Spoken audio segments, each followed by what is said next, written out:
Okay, I think we're at 5'8", 5 feet 8 inches. And that is Jake Langevin. I'm not sure if it's his first or second attempt.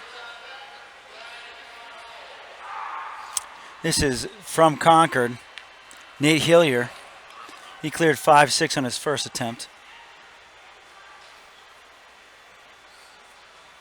Now we're at 5'8".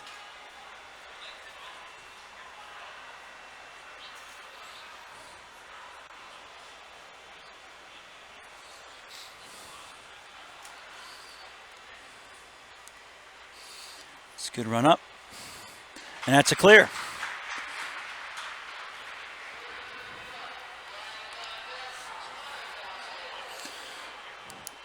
Next up, from Nashua North, is Jordan Buckmeyer.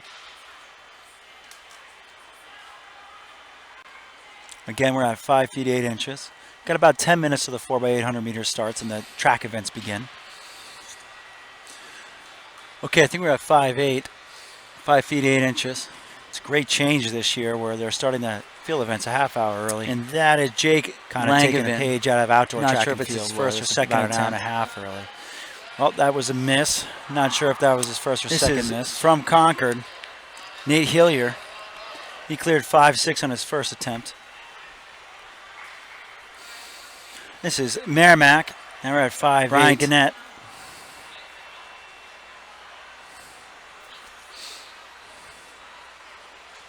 A lot of times, even at these lower heights, that's a miss. Not sure if that's his first or second. Even at these lower heights, we're just trying. They might just be trying. Coaches might be putting them in just to try to score some points. Even that 1 or 2 points might not be their main event, but just trying to put them in to score a few points. Next up, so from Timberlane, this is Connor Ross. From Nashua North is Jordan Buckmeyer. Again, we're at 5 feet 8 inches. Got about 10 minutes to the 4x800 meter starts and the track events begin. Okay, I think we're at 5'8", 5 feet 8 inches. It's a great change this year where Connor Ross clears on his second attempt. Early. And that is Jake kind of taking a page out of outdoor track and field. Not sure if it's his first or second attempt. An hour and a half early. Well, that was a miss. Not sure if that was his first or second miss. From Concord, Nate Hillier. He cleared 5'6" on his first attempt. Memorial. Just misses. Caught that Merrimack. Backside. And we're at 5'8". Brian Gannett. Connor Burke.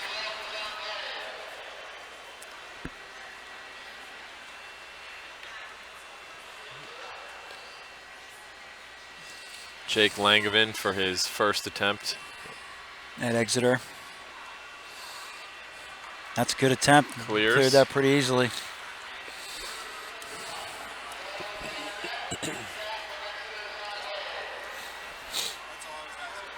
Then Winnicott, Billy Powers, Mr. Everything. New state record holder in the hurdles. He could almost hurdle that height, huh? Yeah. 5 feet 8 inches. Could probably almost hurdled that one.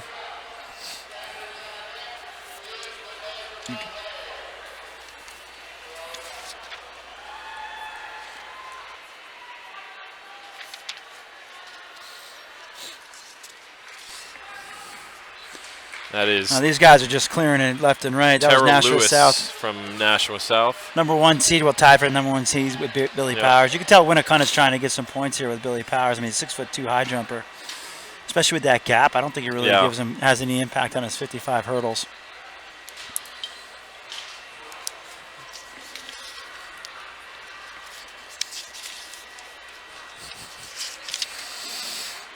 That was a miss. Powers also going to be doing the 3. Division 1 Track and Field Indoor Championships. This webcast is brought to you by NewHampshireTrackandField.com. Powered by Runners Alley. In this first seed of the 4x800. Top seed is Central.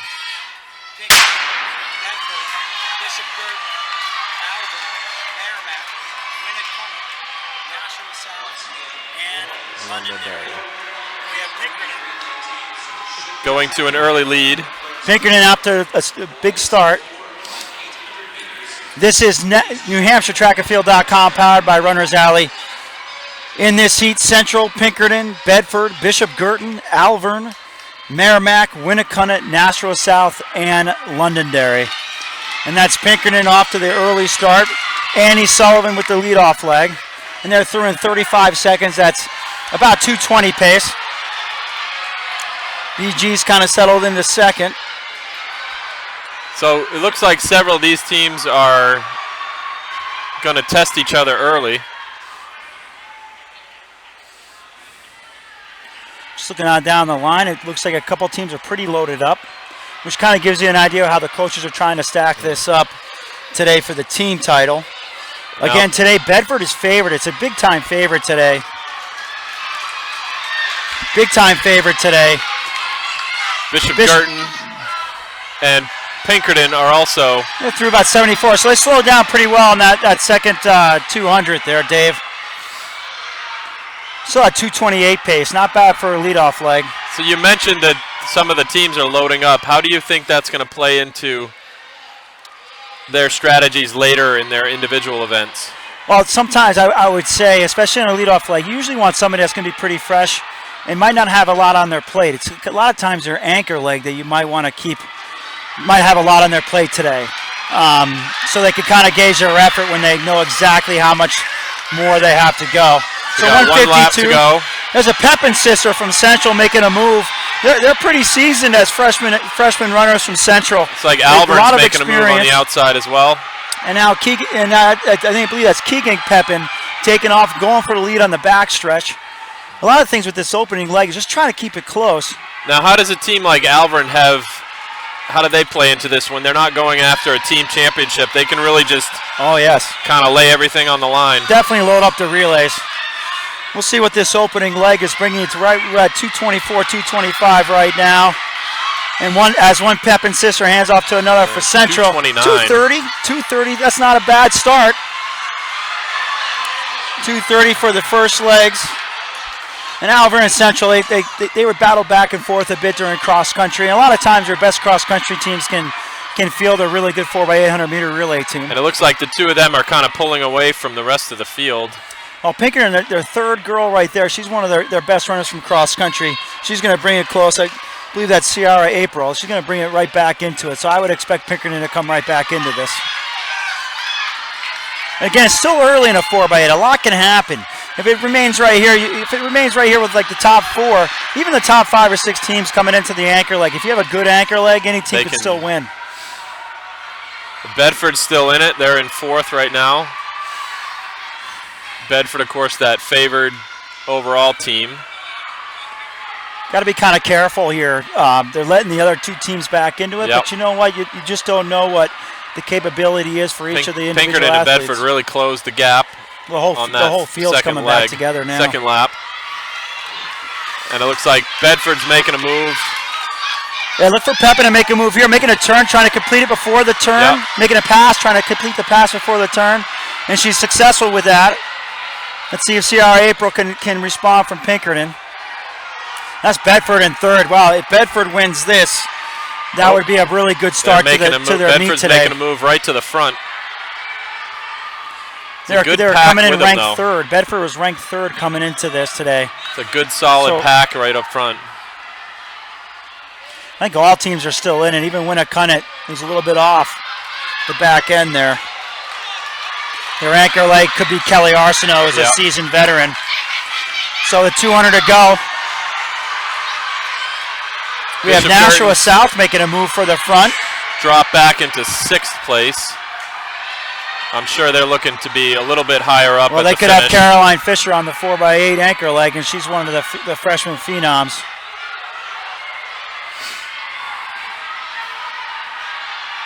Nashua South really making a push here, but Bedford, again, look at Bedford. They're still right there. They're going to move into 2nd. Pepin from Central runs a very strong leg. But a lot of the top 5 teams are certainly in this, handing off to the 3rd leg. They'll be right around 230 themselves. So we're at about 10 flat pace for a 4x800. That's not bad, but usually, a lot of times, you put maybe your fastest legs in 3rd and 4th leg at a team championship. just so you could especially on the third leg, you could can rest possibly them a little potentially bit. blow it open here Yeah. if you have a stud on the third leg. Looking down the line, I don't necessarily see the studs in place, so to speak, and I don't see Fisher for BG. So now, Fisher for BG might not be racing this anchor leg. If you had to put an athlete into 3 middle distance to distance events, what are the 3 most evenly spaced to give them rest? Well, you could say 3K, 1,000, 1,500 is really the only thing. If you're looking for 3, the 1,000 and the 600 are right back to back, so that's very difficult. But if you had that really unique athlete, usually an athlete falls within a 3K 15 double or a 1,000 15 double. It's really that rare athlete that can do all 3. Right. And then, do you get enough points out of that athlete? Where's more bang for your buck? Is it these guys are through in 71, Dave? Yeah. This third leg is really going after that. That's Jordan Valancourt from Pinkerton, and she has, even though only a sophomore, she has a lot of experience in championship races. Last 400. Bedford's hanging tough. Again, favorite for the team title, hanging tough. But I would say the rare. Central's taking off. Yep. Central's taking off. Big gap here. Pinkerton and Bedford closing in. Still a lap to go. Alvern's moved She's back to 147 through the 8, through the 6. That's a big change, and she looks strong.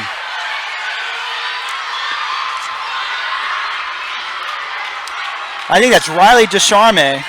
Okay. And she could be handing off to Caitlin Tangway, who's a really strong anchor leg. Pinkerton has one of the strongest 1,000-meter runners here, ready to anchor. And I noticed that there are no Manchester Central girls in the 3,000. And Brittany Johnson. Let's get a split. So their strategy may have been to load up their Charmy's split was 223, 224. So there's your example of putting a really strong runner on your third leg to possibly steal this thing. Yep. That was a great move by Central, but they did have the top time coming in at 9:59. Right. That's a young and up-and-coming team. Besides Caitlin Tangway, they get everybody back next year. Let's see where Tangway starts. A lot of times on the anchor leg, if you have a lead, you really want to kind of pound that first lap or two to try to make people forget about you, because Johnson for Pinkerton looks really good. She's going out in 33 seconds. That's 66 seconds there. Contact with her. And there's Bedford hanging on right behind Pinkerton. If Bedford moves up, that's a +2 on what they might have forecast for a team total. And Bishop Girton has fallen back into 5th place, but they're moving their way up with their anchor leg. They just regained 4th place. They're not making too much of a impact on that lead yet. Nope. Tangway looks very strong. Still has about 30 meters. She's going through in 66 seconds. That's 2:12 pace. I would say Johnson and Bedford is not too far off there. They've got about 25 meters behind her. Johnson's a great story. She's a soccer player, doesn't run cross country, so her strength and showing how fast she's run the 1,000 particularly, that's a lot of talent right there. If she ever does cross country and becomes a year-round runner, watch out. Yeah, Tangway looks very strong through 6. It's gonna take a really strong effort from Pinkerton and Bedford to close that last lap. And it looks like Bedford has fallen off a little bit from Pinkerton. 143 through the 600. Johnson looks very strong. Pinkerton looks very strong. Bedford's going to need an effort to overcome that. Bishop Girton holding very strong at 4. So the top 2 teams look to be Central, and then Pinkerton, but Bedford is not giving in. A really strong effort here from their 4th leg. From Central, it looks like it's going to be for the win. Yep. And a big 10 points. That's what they were seeded at. Their time is going to crush their seed time. Bedford. That was a 2:22 for Tangway to win a 9:47. 9:46.84. Pinkerton in 2nd. Bedford 3rd. Pinkerton 2nd. 9:49. Bishop Girton 4th. Londonderry in 5th, and Alvern for 6th. Londonderry, that's a big jump for Londonderry. 9th coming in, Dave. Oh.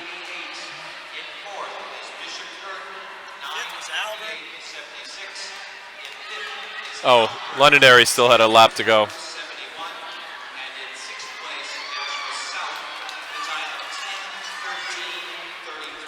sorry, so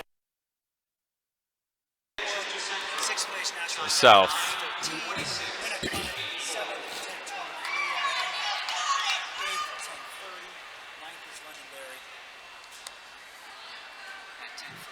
This time with the boys and girls in a 55-meter hurdles. Next up, we have the boys 4x800 relay. Both boys and girls 4x8. Nashua North with David Vorback possibly in their 4x8, but he has a big day individually and may not be part of their team. It looks like he's not going to be part of their team. Londonderry, we have Alvern, Bedford, Merrimack, Exeter, Pinkerton, Bishop Girton, and Keene. Top seed coming in is Nashua North.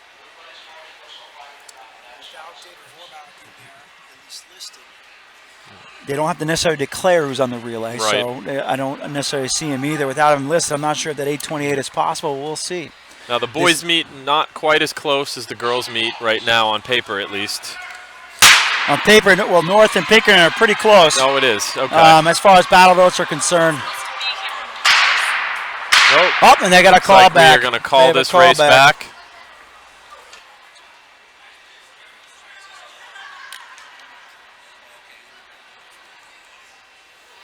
So we'll have to reset this, and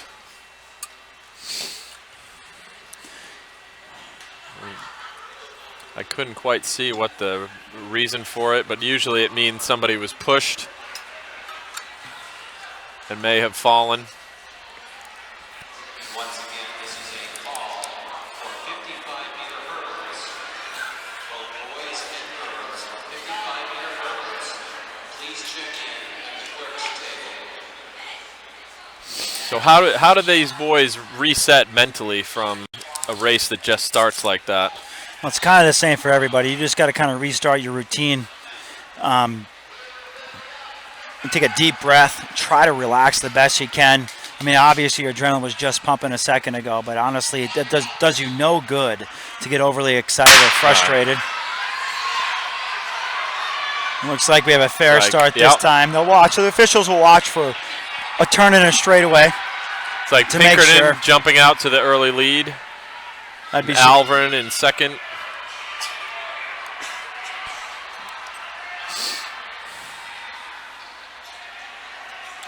It's a good start. It is important to get out pretty well in a 4x800, especially on the first leg. It's not imperative, but it's important. Bedford challenging for the lead, going through in about 30 seconds, 31. 2 minutes flat. 2 to 2:04 pace.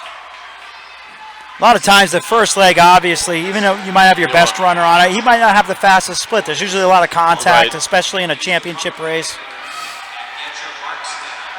Especially when they're all bunched up and they're all trying to vie. And on that first handoff in a 4x800 meter relay is just wrought with possible danger of dropping the baton. A lot of teams in the same place at the same time. Coming through in 64 seconds. That's pretty slow. They dropped a 208 at a state championship. That's pretty slow. Expect pretty much of a barn burner here in the last 500 or so, unless every coach was thinking the same thing. Now, how does that change going from a 2 flat 202 down to a 208? Are they just it's almost like settling jogging in and testing themselves now? A little bit. I think that. I mean, if you feel like you have a really good kick, you might try to hang back a little bit. I mean, they're going to start moving here pretty quick here. They're only at 137 through the 6. Like you see Merrimack launching to the front. Yep. This is going to be a pretty exciting last lap for this first leg. Pinkerton still holding them off on the inside. See, Merrimack didn't complete that pass. He needed to complete that pass. Yeah, now he got passed by Alvern as well. And then passed again by... That's Keene coming up, I believe. Yep, here comes Keene in front. Yep. But even though he's in front, he has to pan out to the second. They had him in second. So good handoff from Keene. Keene is ranked 9th coming in. Yep. And that's what's so beautiful. It's so fun about this kind of meet You never know if a team's loading up. Even if they're ranked 9th coming in, they can load up the whole crew. They may not have run that time with their best 4 athletes. Right.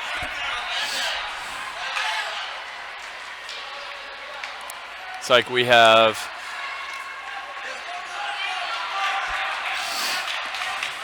Nashua North in 2nd and Pinkerton in 3rd. They were doing 30 on that. 30 on that. That's again. They're going out in 30. Fast opening Probably 200. run 202 to 203 if they're strong enough. Keene looks pretty young, huh? Yeah, they do. Looks strong though. Looks strong right now.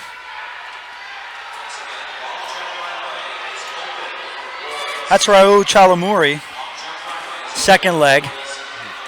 North is back in at the number 1 seed. We have Pinkerton, Merrimack. Through the 463. So that's 206 pace. So he got out. Now he's settling in. The danger of that is everybody's get back in the race. But then again, it's what you can do. What is your PR? You have to run what the end result should be what your PR is, or hopefully better. Merrimack making a play for the lead. A team like Pinkerton obviously has a big advantage when they can throw any number of kids into this event and save their best athletes for their individual events. Correct, about 135, 136 through the 600 for the Merrimack and for Exeter. Exeter's make a big push to the front. Yeah, Bedford's moved into 4th. It's like Pinkerton is about to take the lead. It's not Exeter, it's Nashua North. Nashua North making a move to Pinkerton, passing right back. Great 4x8 right now. Great 4x8 right now. Bedford moving up, challenging Nashua North right here before their 3rd leg takes over. Bunch of lead changes here. Great move by Bedford. Okay, Pinkerton, Nashua North, and Bedford. And then Merrimack. Now this is one of those events, Dave, where Nashua North kind of needs to win. I mean, on paper, they have a 7-point cushion over Pinkerton. So if Pinkerton wins this event, then that's a 4-point swing almost. Plus the 4. So Pinkerton and North are out in 29 seconds, sub-2 pace. So I'd expect them to kind of relax a little bit on these next couple laps. We'll see where that brings them.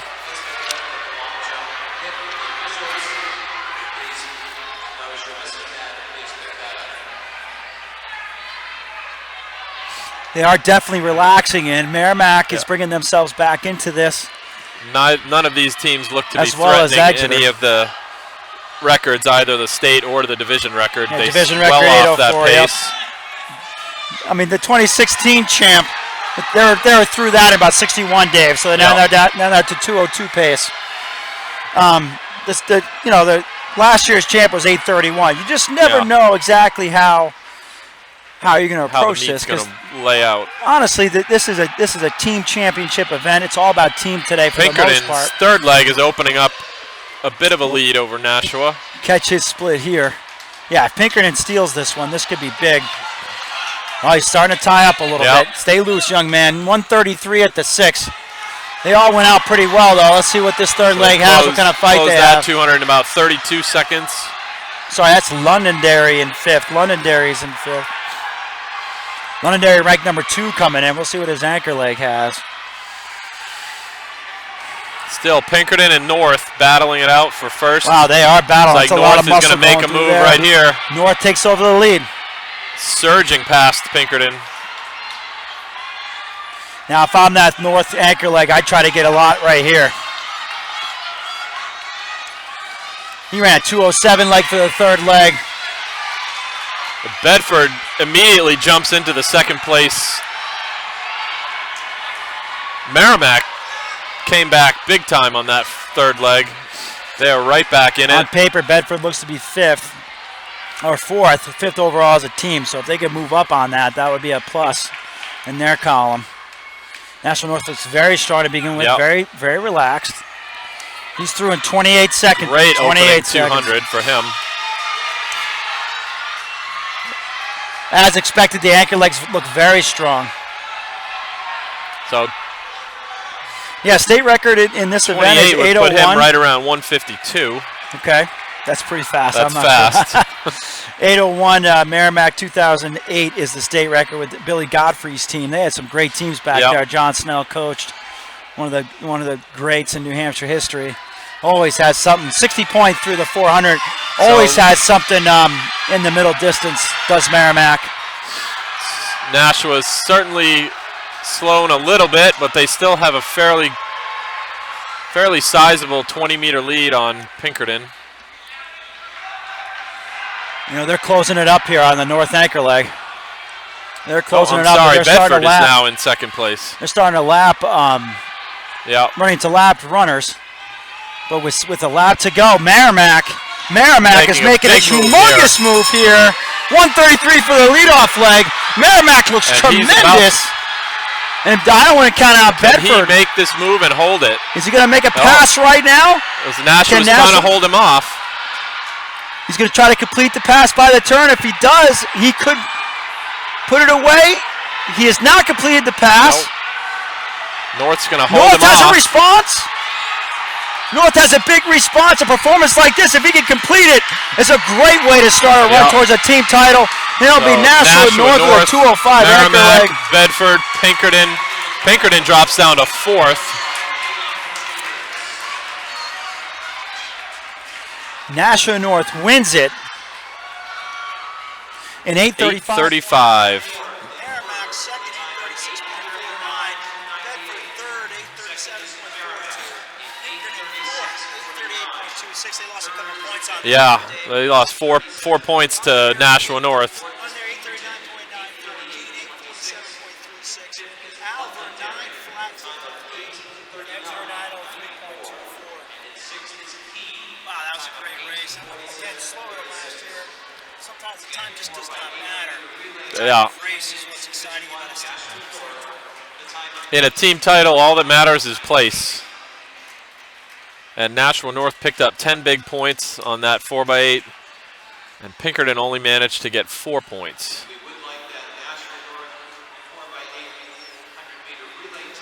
So that already puts Pinkerton a little bit behind. That might be part of their plan. You just never know. Could be. So next up on the track, we're going to have the boys 55-meter hurdle preliminary heats.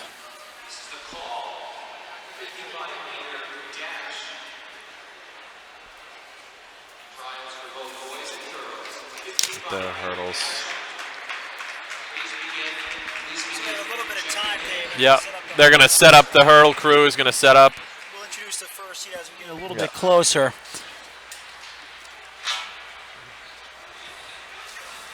So just to look at the schedule today, we got on a little bit late. You know, this is NewHampshireTrackandField.com, powered by Runners Alley, coming to you live. Coming to you live, a little ode to Brent Musburger, who just retired this year. Coming to you live from Dartmouth College. Or events 4x800, obviously just completed. And then we're going to do for those non-track fans that are just new to the sport, this is a little bit of a break from what you might normally see in the other events, but in the high hurdles and the dash trials, they start with the boys. Why do they start with the boys with that, Dave? The reason that most of these championship meets will start with the boys' trials before the girls is so that their officials only have to move the hurdles once in between heats. It's just like a time-saving measure, and it makes the meet just flow that much smoother. And after the hurdle trials, they will do the 55 dash trials, and like the hurdles, the boys will go first, followed by the girls. And then they reverse the order in the finals. The girls will go first and the boys will go second. After the 55 dash trials, we have all, from that point on, we have all finals, starting with the 3,000, and then the 55 hurdles and 55 dash finals. Then the 1,000 meter, 600 meter, 300, 1,500, and the meet wraps up with 2 more relay events, the 4x4 and the 4x200. So it looks like they're getting those hurdles out on the track pretty quickly.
Adam Spencer in lane 3 from Pinkerton. Billy Powers, the state record holder from Winnicott.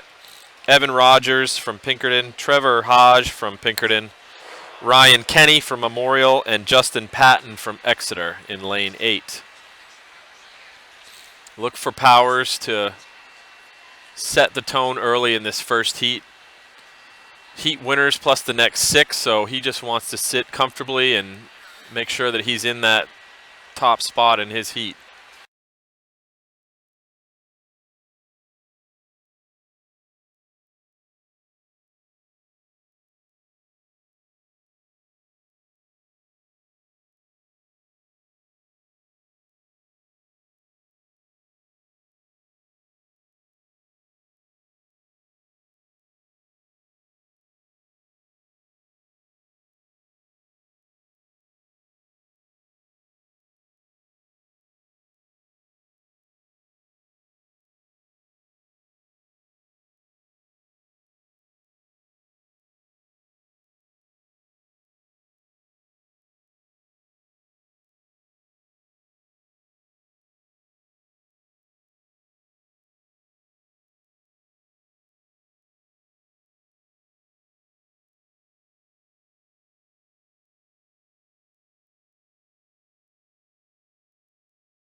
So as they're going to adjust the hurdles here. And we can take a look at the girls' first heat. We have 3 Bedford athletes in this heat as well. Kirsten Pigeon from sophomore in lane 10. So Sarah Cody. from Bedford in lane 2. Molly Redmond from Bedford again in lane 3. Lexi Frere from Londonderry. Maria Verga from Pinkerton. Ariana Cross from Memorial. Jalen Marston from Exeter. And Kiara Bedard from Merrimack. So in the boys' first heat, there are 3 athletes from the same school.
Take that off.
I did.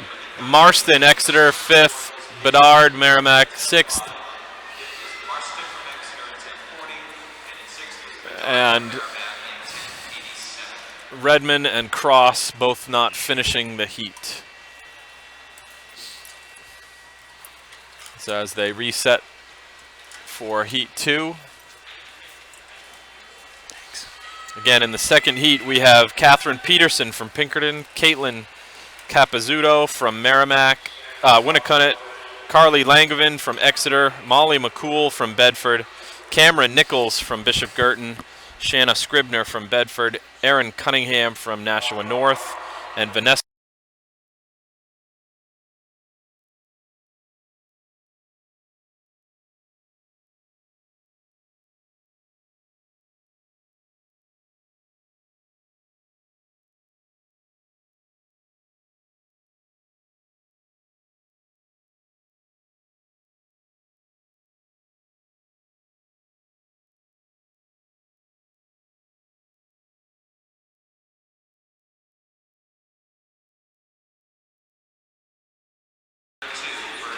in first.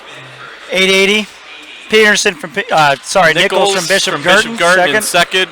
Scribner from Bedford in third. Langevin from Exeter in fourth. Cunningham from North in fifth.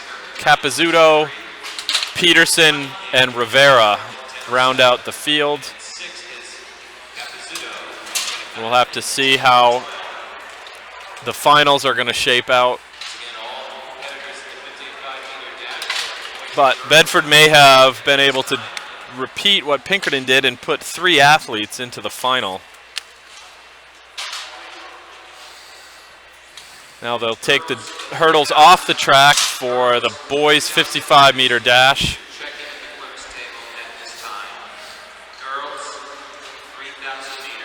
Now the reason they would not put the girls first in the dash finals is to give the boys who are possibly doubling up in the hurdles and the dash that time for them to recover. In the first heat of the 55-meter dash, still winners in the next 6 fastest? Yes, so heat winners plus the next 6. Sobieski from Timberlane, Raitt from Bishop Girton, Verro from Bedford, Bucheri from Pinkerton, Chase from Nashua North, Eichmann from Merrimack, Brooks from Pinkerton, and Suoth from Spalding. It's like they have 3 heats in the boys' dash. So winner and next 5 fastest would be on Correct. This one. Yep. That's traditionally how they would do this. So again, we're still experiencing some issues with our high rise camera.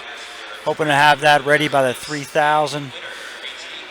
And the rest winning your heat is still the best way to guarantee that you get to the finals. It's like the Pinkerton, Bucheri from Pinkerton, quite a favorite in this heat. Almost 0.2 of a second ahead of the next best athlete in this heat.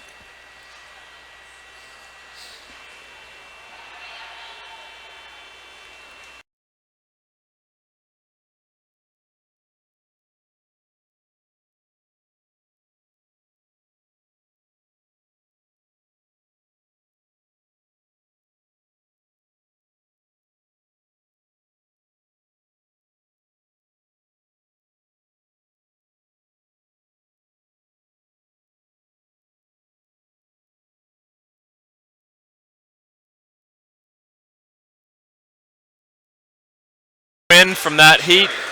672. That's pretty fast. And now Chase in second. 681. Verro from Bedford, 687. Very fast heat. Raitt from Bishop Girton, 695. Sobieski from Timberlane, 695. Dead heat. Brooks from Pinkerton, 698. 7th is Eichmann from Merrimack, 699. And Suoth is 8th in 701.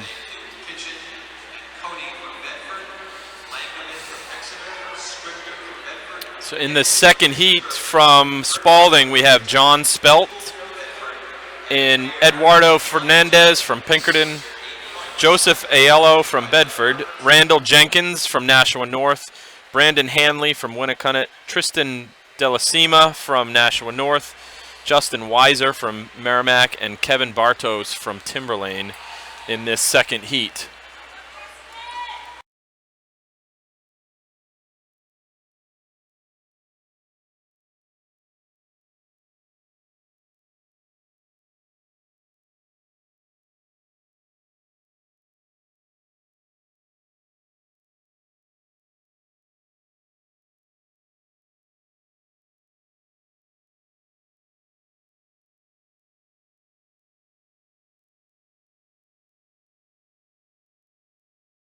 That heat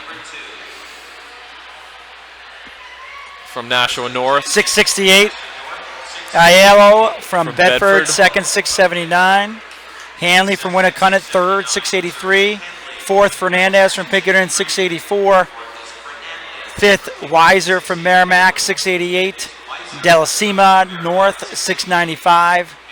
Spelled Spalding 7:08 and 7th, and Bartos from Timberlane 7:54. So it looks like North is and only going to 8th. move on Jenkins from that heat. One more heat. We have one last heat from Winnicunnet, Matthew Gigliotti. From Nashua North, Patrick Romulus. From Dover, Caleb Bolden. From Pinkerton, Jaden Rumich. From Concord, Dalton Muntz. Spalding, Noah Williams. From Central, Devin Jones. And Merrimack, Avery Paulson.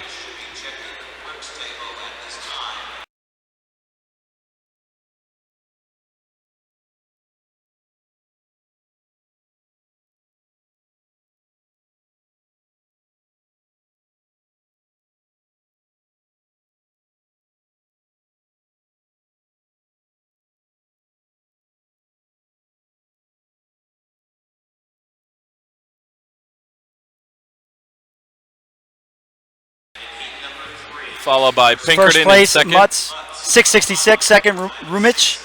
Pinkerton 683. Third, Rimwick. Gigliotti, Winnicunnet 692. Fourth, Jones Central 696. Fifth, Romulus, Nashua North 702. Feel like Star Trek. Sixth, Bolden from Dover 703. Seventh is Williams from Spalding 706, and eighth is Paulson from Merrimack. Now we're going to start with the heats of the girls 55. How many heats of this we have? So we have two? only 2 heats of the girls, so it'll be heat winners plus the next 6, as were both of the hurdles.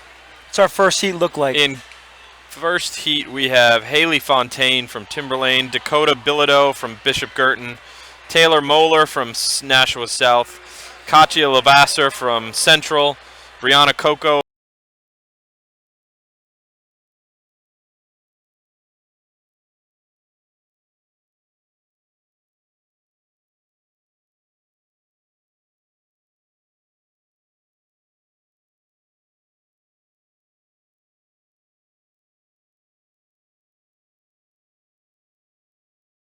In that first heat.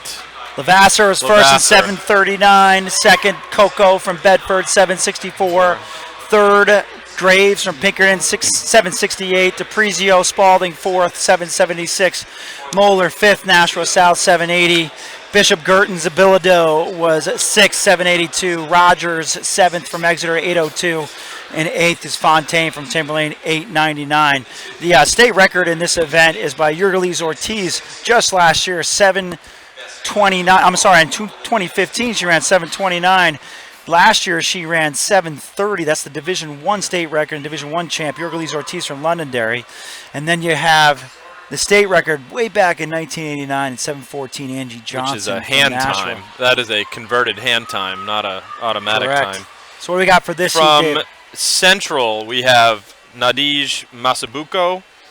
From Bedford, we have Hannah Mickle. Also from Bedford, Veronica Gikas. From Nashua South, Chrismelia Borg.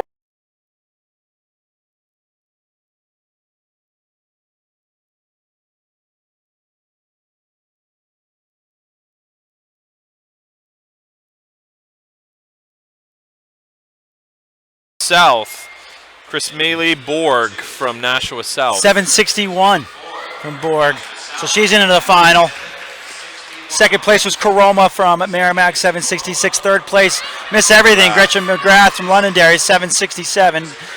Geikus from Bedford, 771. O'Neill from Keene, 778. And fifth, Alves from Pinkerton, 781. And sixth, seventh is Michael from Bedford, 784. And Masubuko from Central is eighth and 793. Next up is the 3K. Girls 3,000 is up next. Those to watch in this heat are going to be Jackie Gaughan from Exeter, who is the current state record holder in this event, as well as the 3,200 meter outdoors. Carolyn Fisher from Bishop Girton. Kelly Arsenault from Winnicunnet. Megan Cross from Pinkerton. Rachel House from Merrimack. Mason D'Amelio from Pinkerton. Nashua North's Ariana Braccio.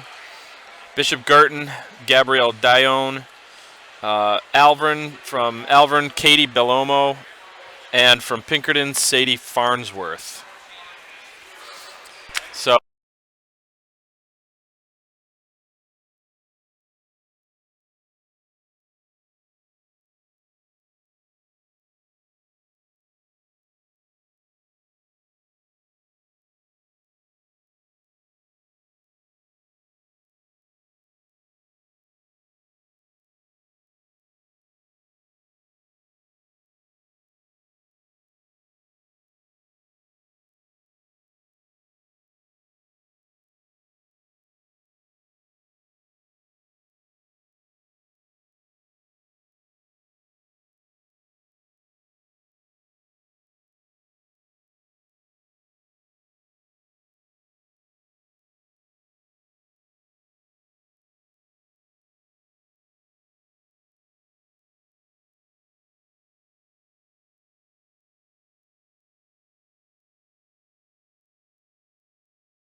And that was a tremendous state record to begin with. Megan Cross is in second still with a lap to go. Caroline Fisher coming through. In second place. Not quite the state record pace, but she'll have a Division I record of 10:05. Under Jackie Gaughan's winning time of last year. That's important to think about. It's important to think about. She's ahead of Jackie Gaughan's developmental pace, so to speak. And we'll see what the next set is. So 9:44.51 is your new state record. Caroline Fisher from Bishop Girton in second and 10:05. And looks like we have Megan Cross coming around for third place. Yep. A big 6 points there. Pinkerton's going to have 10 points from this race without winning it. That's big in a track and field meet. So that's Megan Cross in third. Mason D'Amelio in fourth. That's big for them. Megan Cross was 10:42.7. D'Amelio 10:46.4. Kelly Arsenault looks like she'll be fifth. I think she was passed actually by Ariana Braccio.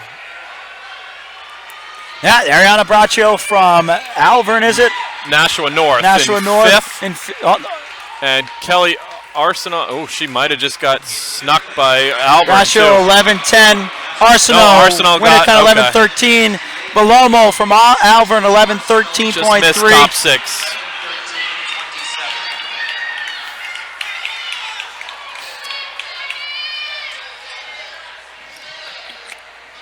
House from Merrimack. So maybe 11:29. two state records in the 3,000 to fall this. Yeah, I think you have Patrick O'Brien coming up next. Patrick O'Brien in Division II, attempting to break that state record. Which is 8:42. That wasn't too long ago. That was Francis Hernandez in 2009. He's a tremendous talent. Part of that Bishop Girton Slaughterhouse team.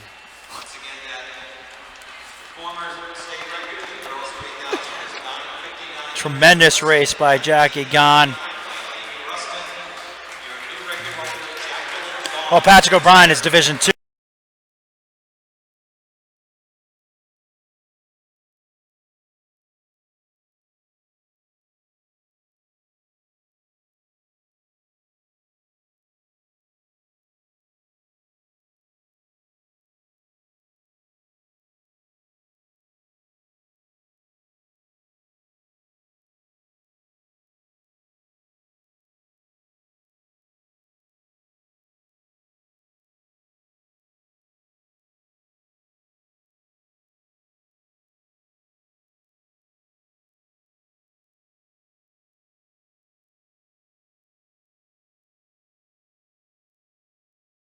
Dismaris from Pinkerton, Hayden O'Hara from Winnicott, and Josh Thompson from Dover. So in this race, our top 5 boys are both from Pinkerton and Nashua North. So this could play out in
Okay, we are aware of an ongoing audio issue and are working to fix it.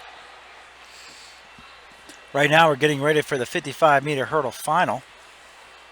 In the final, Bedford has loaded it up with 4 athletes. You have Coate from Bedford, Scribner from Bedford, who could also win the shot put, Verga from Pinkerton, Frere from Londonderry, McCool from Bedford, Nichols from Bishop Girton, Langevin from Exeter, and Pigeon from Bedford.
Okay, we look like we're moments away.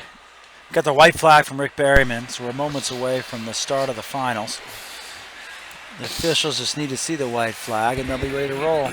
Again, Bedford has 4 in the final, Dave. That is a great including the start. number 2 seed, Molly McCool, who is also high jump. And this is really where the meet starts taking off here, because this is when all the fast and furious. Lexi Frere from Londonderry is the top seed coming in, but then you have Molly McCool from Bedford. Nichols from Bishop Girton is number 3 coming in. Verga from Pinkerton is number 4 coming in. So we'll see what this is. This will be another set of points here. Bedford potentially could pick up big points here again.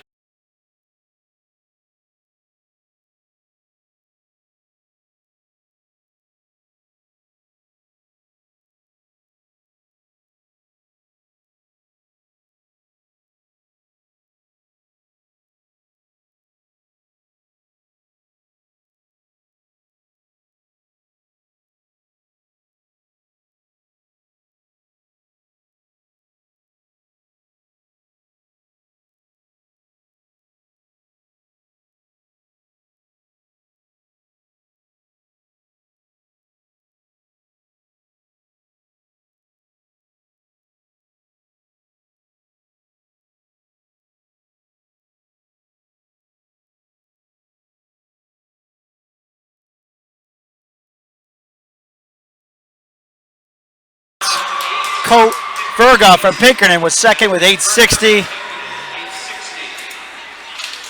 McCool from Bedford third, 861. Bishop Girton fourth, and Nichols 863. Scribner from Bedford 931. Langen from Exeter 955. So Coate and Bedford are out of the top 6. Even with Pigeon. 4 athletes, Bedford only able to pick up 8 points total. So Bedford does not take anything, does not gain on Pinkerton right now. Only scoring 8 points with their 4 athletes. Pinkerton scores 8 with their 1 athlete, and they maintain their lead.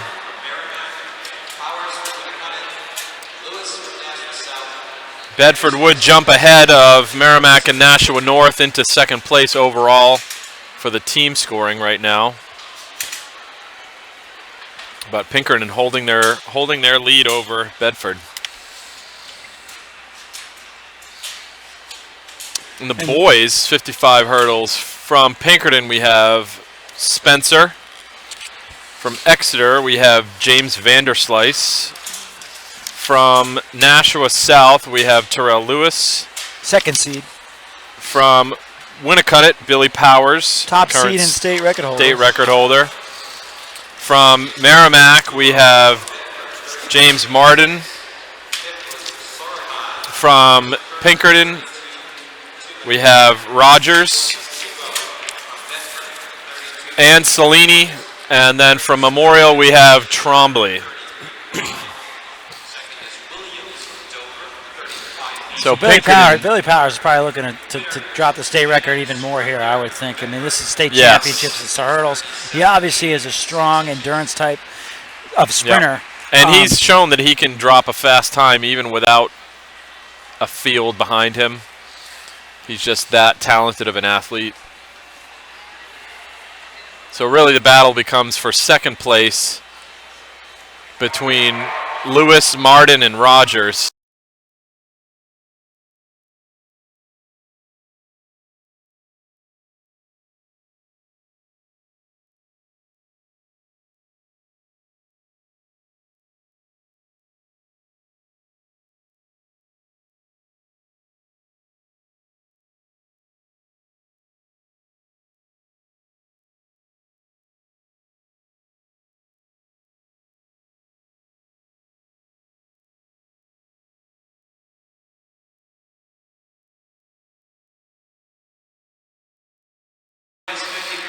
Well under 8 seconds. 7:56, not a state record Just time, off. but Powers first 7:56. Terrell Lewis second from South in 7:85. Those were your top two seeds.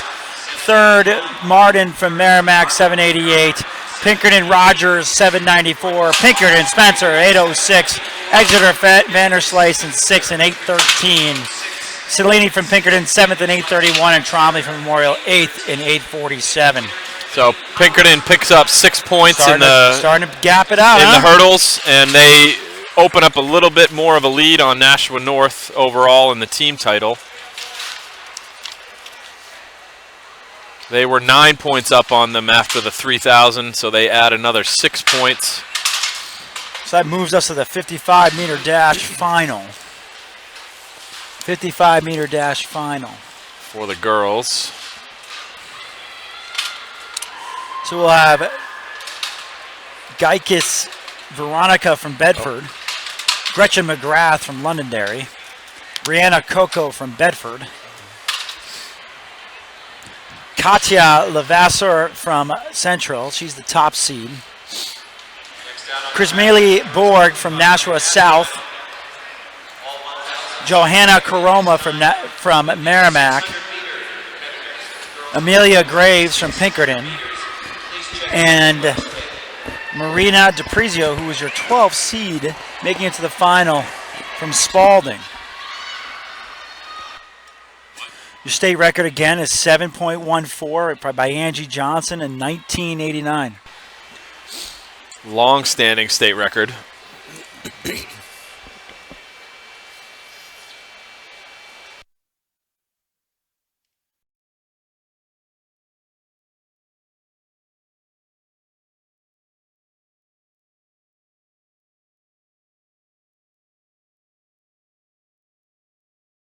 Vassar Central 7.40 for the win. Very fast time. Borg from Nashua South second in 7:58. Amelia Graves from Pinkerton third is another points for Pinkerton 7:58. Karoma from Merrimack 7:60.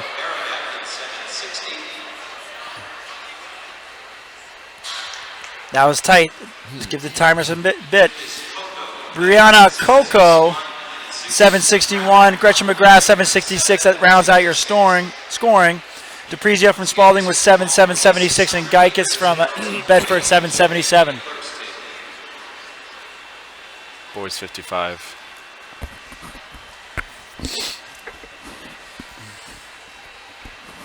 Next up, we have the boys 55-meter dash final.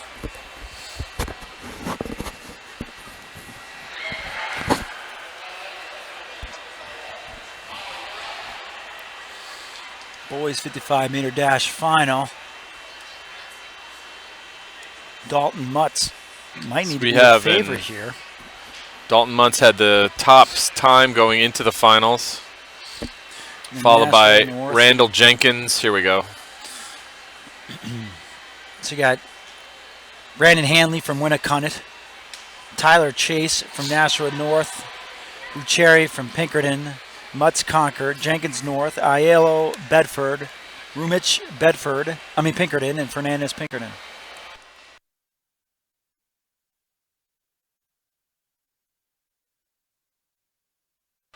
And they are taking their time getting the blocks, which is fairly normal.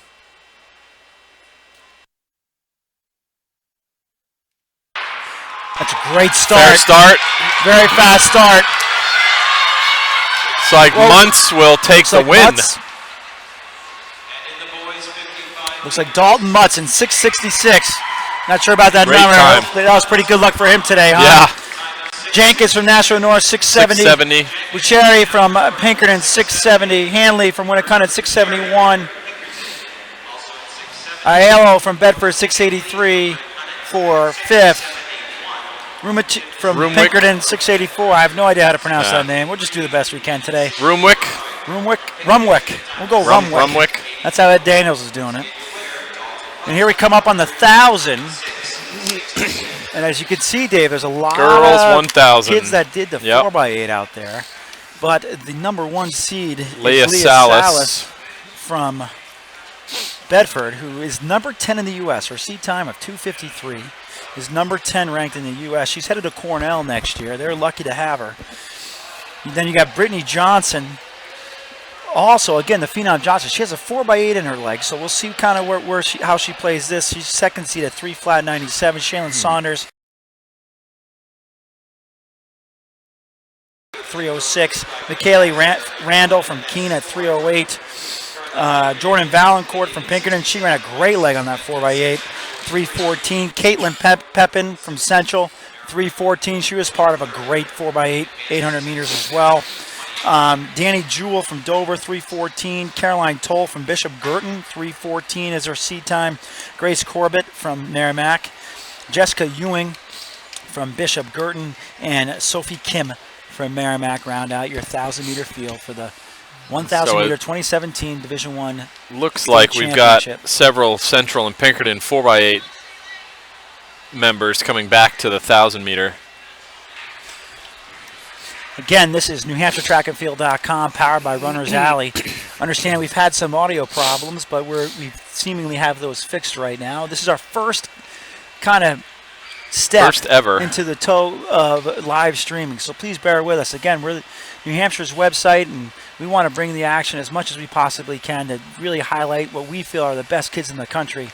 But we're doing the best we can, and this is our first foray, and I think we're doing pretty well. And you could look for more of us at meets in the springtime, and we'll probably have that schedule out sometime in March of where we're going to be at with live streaming, but also where we're going to be at to cover different events.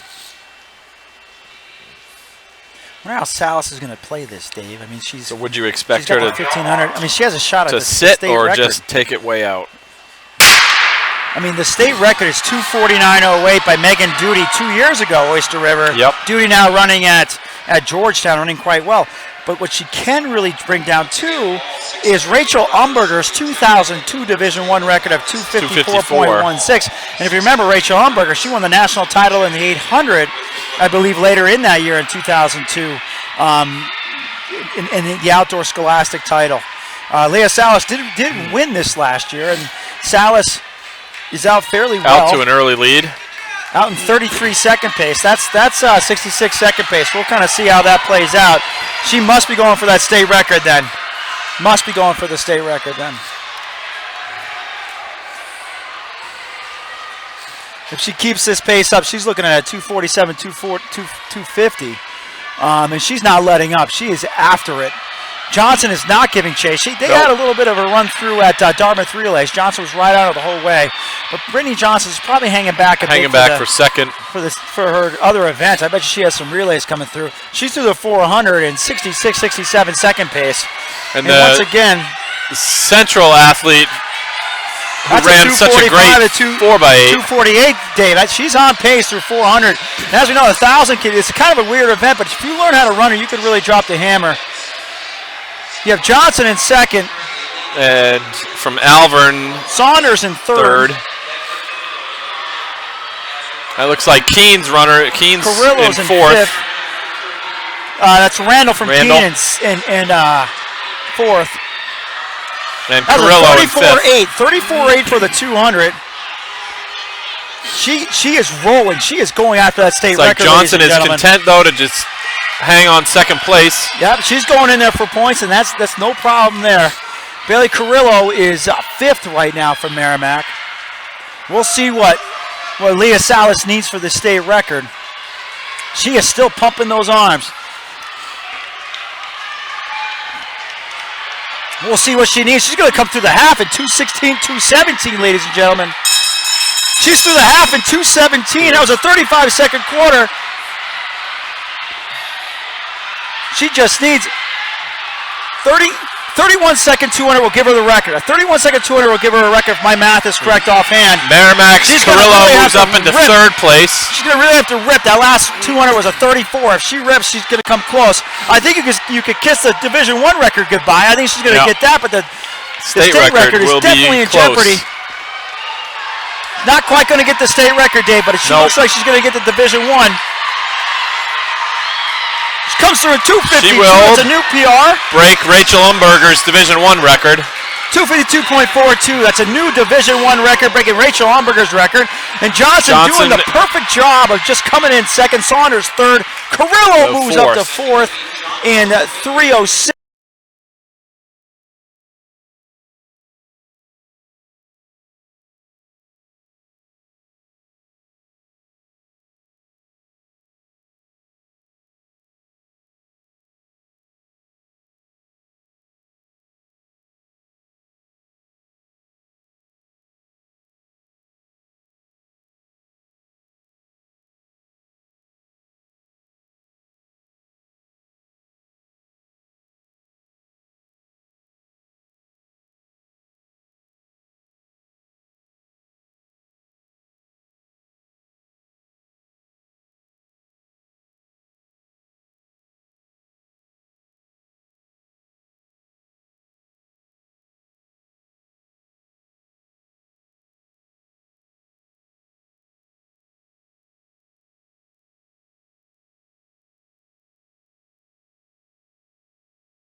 Taxing in his legs. I think that's Steve Gruel from Pinkerton right in that Right on his corner. Yep, right on his heel. Let's see what Belomo needs. He's 155, 156 right now. And Gruel has He's going to have passed. to move to get the Division I record. He's at 201. 202 flat. Gruel from Pinkerton's moved into Gotta fourth take place. a shot. Winslow looks like he's got second round up. Potter from Londonderry is in third. Let's see this battle for fourth, fifth, and sixth. The scoring looks like it's well in hand. One Pinkerton guy will score. And here comes So Belomo, Noah Belomo. 225 right now. He's going to run a great time. It's going to be close for the Division I record. Comes through in 232, just off the Division I off record. of Francis Hernandez's record. But he repeats as a Division I state champion in the 1,000. He owns the middle distances. Very close to his time of last year. Potter. So here we got Noah Belomo Alvern, 232.59. Jacob Winslow Exeter, 238.55. Declan Hodder from Londonderry, 243.07. Matt O'Brien Concord in fourth and 244.63. Steve Pinkerton.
Two athletes in the fastest heat, so we'll have to watch the clock and see if Now, how often we see that, Dave? How often that we see somebody happens. from the first section score, supposedly the slower section, It's score points at a very safety? common for that fast heat to get passed by a couple of athletes in the slower heat. So the final right here, Gretchen McGrath from Londonderry going for her third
by Julie Nigro from Bishop Girton. It's like they both will Here we go. potentially This be is gonna under come right down the 140. line, ladies and gentlemen. I think it's Nigro. Yeah. I think it's Nigro 138. in the upset. That could be a big move there. It's Nigro from Bishop Girton, 137.56. McGrath from Londonderry, second. And I think Noble 137.67. will Coco from sneak in Bedford, and get fifth place. 142.56. Yep. Fourth in this heat, Van Timmeren from Timberlane, 143.08. And right there, Dave, I think Yep. that Noble from Lauren Spalding will be Noble fifth. snuck in and got fifth. So DeAngelis from Bedford at 145.05 is only going to pick up a point at sixth. Deshaun, unfortunately is going to be seventh overall because of the quickness of that first heat at 146.78. Sometimes that's a better position to be in the fastest seed in the scholar heat. Okay, so the boys 600, same situation. There's two heats running in this first section. Simon Morier from Bishop Girton, Joshua Schoolcraft from Nashua South, Jack Taylor from Winnicott, Kyle Hodge from Pinkerton, Pat Hanlon from Pinkerton, and Jacob Lamoth from Keene. I mean, looking at this lineup, you got to think that maybe they're going to try to pull a Noble and crack that top six and score points here. They cannot hang back. They got to go after they really right have away. to. They can't sit back. No sit and kick here. Yeah, they're getting after it on that backstretch.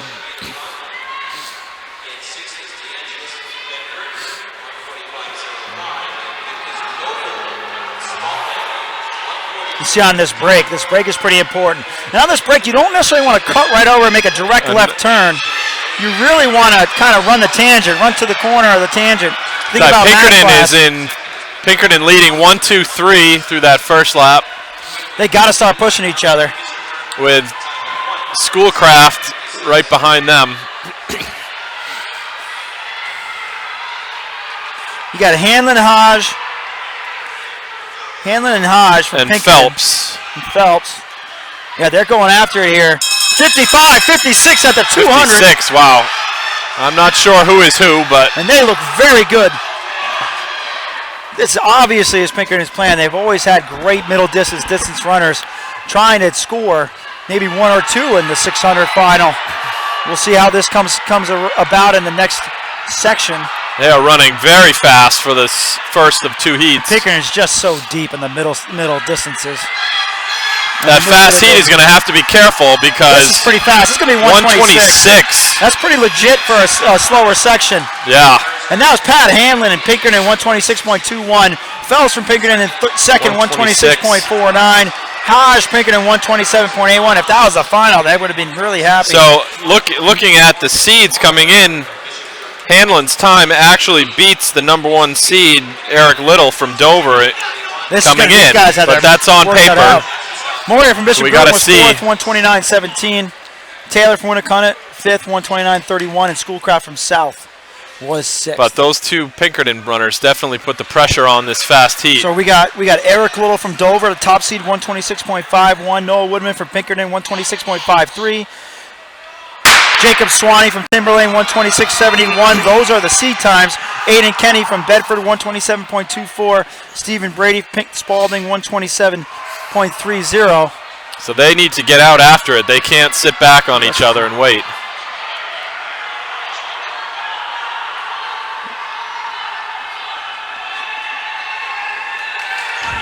Okay, we'll see what we got going on from the pole. There are six across at the break. 27 through the first 200. 54-second, 55-second pace for the 400. They're not slowing down. Timberlane is definitely going for the lead there.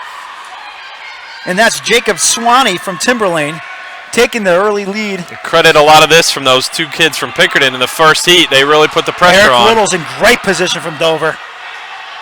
You might see a move here, and they would have to complete the pass, I would think, by the turn to make it worth anything. I tell you, Swanee looks very strong. 55 through the 400. That's about the same pace the first section was in.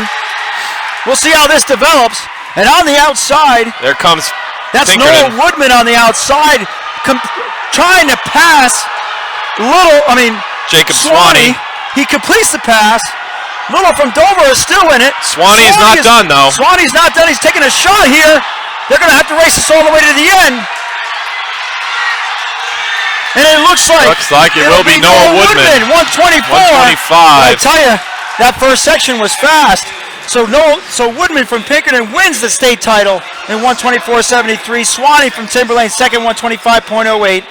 Little third, Dover 125.17.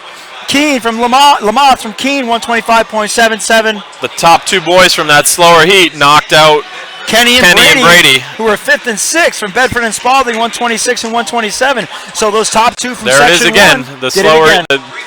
the slower heat able to knock out scoring from the first fastest heat. That's tremendous. That's what track and field's all about, especially New Hampshire track and field. I mean, they face a lot of challenges training it up in this state where snow always covers the ground. You might not have an indoor track to go train on, and to start dropping down times and race like that, that's what track and field's all about. And it's all about creativity, just finding places to work out, finding places to run. So we're coming up, and this is girls 300. This meet's going to start really flying here. So girls 300, section 1. We have from Keene, Callie O'Neill. From Nashua North, Haley Drew. From Spalding, Marina DiPrizio. From Bishop Girton, Dakota Bilodeau. Bedford, Elizabeth Flynn. And Winnicott, Tess Rogers in the first of two heats of the girls 300. And these will be all on time. There's no preliminary heats of the 300. It's one race, fastest time wins.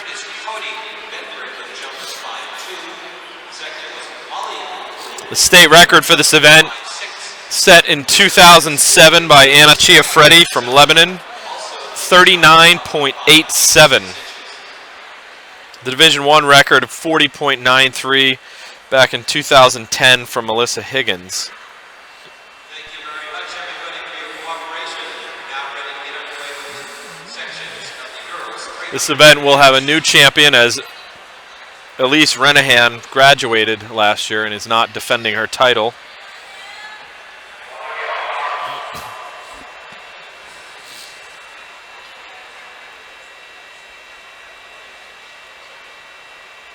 Heat 1 in the blocks. And this also is an event where you can see people scoring from the slower heats. Definitely. Being the preferred lane of a slower heat is generally better than being an outside lane in a faster heat.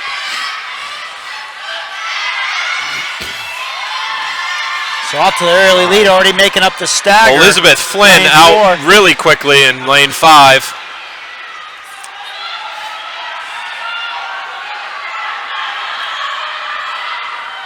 Lane 4, Dakota Bilodeau from Bishop Girton, also making up the stagger. It looks like right now in the lead would be They're coming into the finish here already. They Marina DiPrizio from Spalding. Spalding is having a nice track and field. I mean, she's going to win it. 43. So you have To see DiPrizio her from official Spalding, time, 43.24. 43.24. Second, Bilodeau from Bishop Girton, 43.57. Third, Flynn from Bedford, 44 flat. O'Neill from Keene, 44.31. Drew from Nashua North, 44.66. And Rogers from Winnicott places 6 and 44.79. Again, that 43.24 could possibly score in the fastest section. Ooh.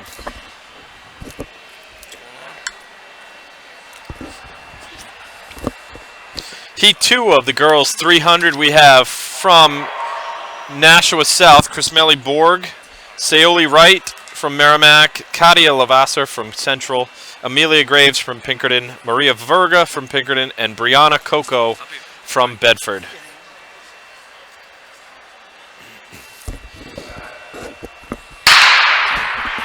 And they're off. We'll keep our eyes on the clock for those first two finishers of the slower heat. But out to a fast start is Brianna Coco from Bedford. That's Lavasser from Central. In lane 4, lane 4 looks to have already made up the stagger. Amelia Graves.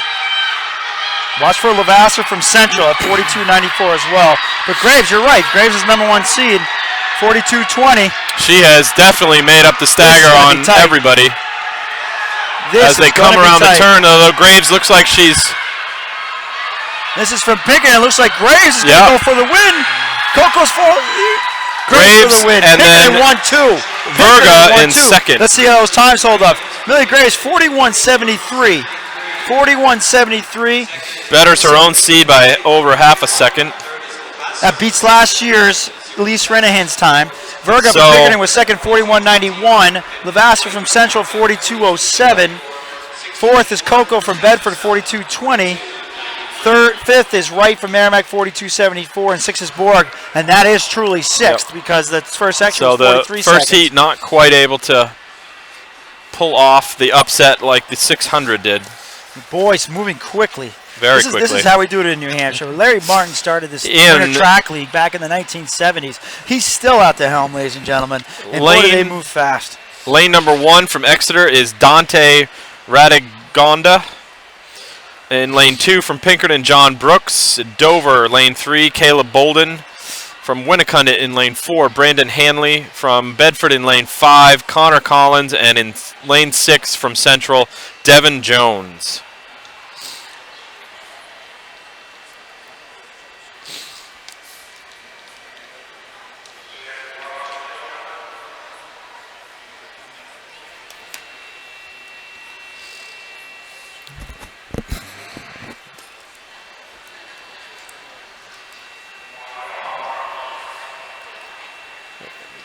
Taking their times, getting into the blocks.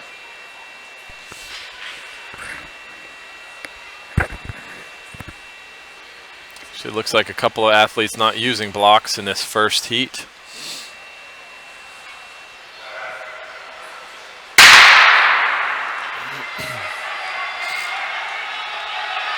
And they're away.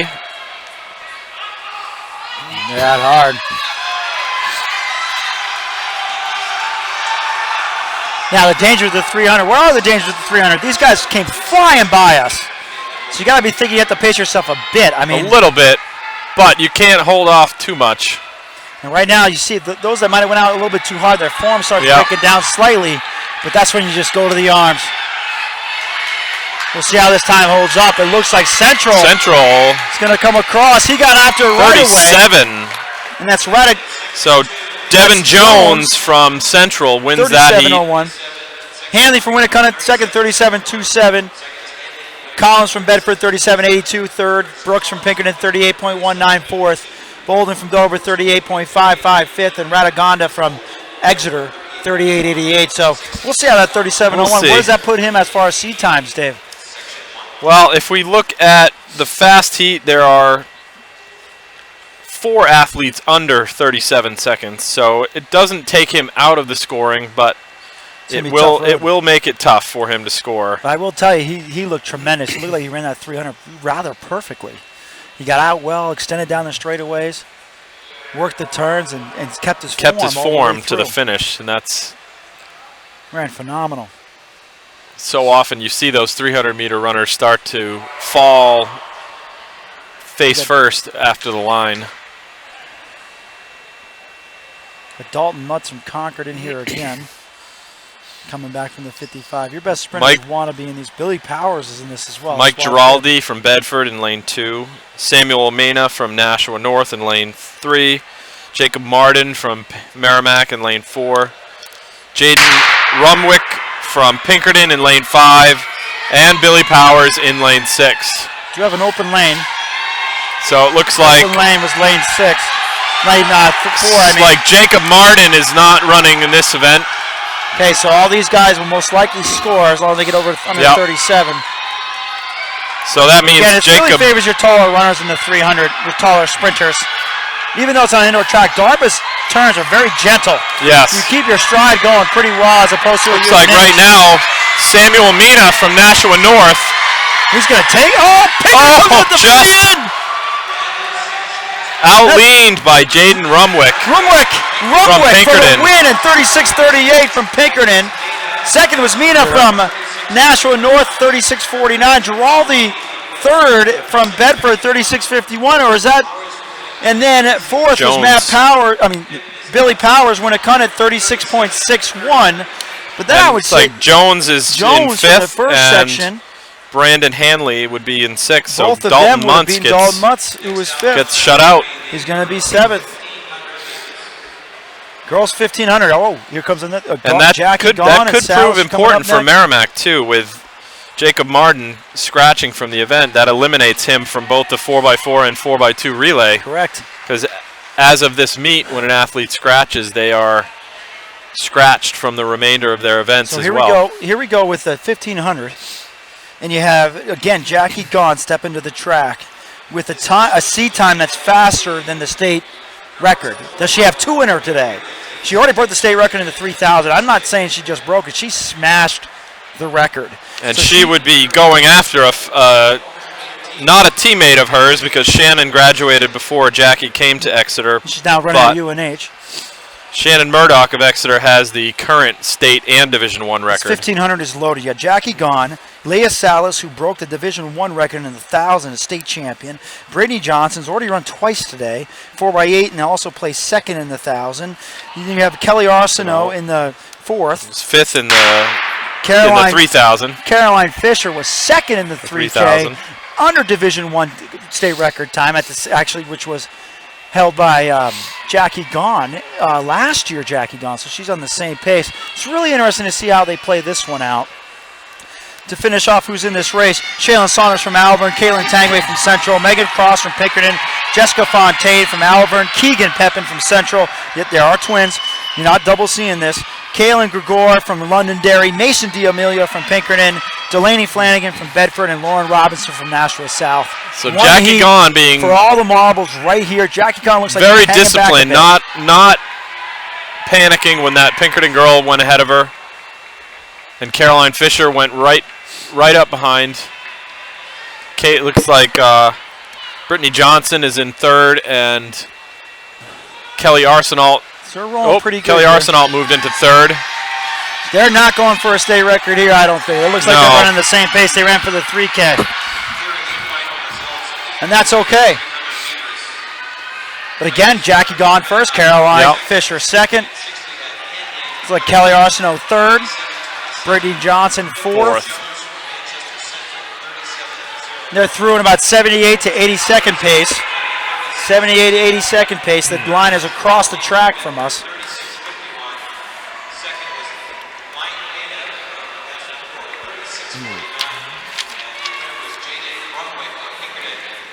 Puts them on 440 pace.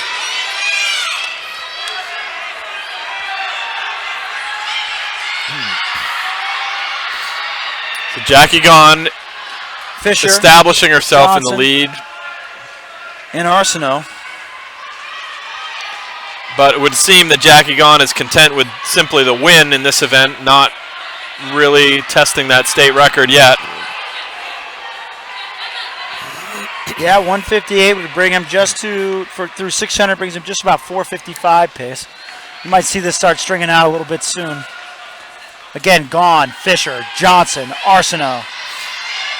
That's Bedford in 5th. Does this play a little bit into 6th. Caroline Fisher's strengths? Is she It does, but you got to think that the superior strength of Gaughan over a couple more years of training at the high school level, she's more prepared for a double like this. I mean, it is a definitive double. Yeah. That was a 77-second 400. So after a little bit of a slow start on that first 200, they've picked it up. That's Jackie Gaughan looking around. Notices Caroline's still there. Johnson looking to get points for 3rd. Arsenault in 4th. We gave you a through the 1,000-meter split, our estimate of the split.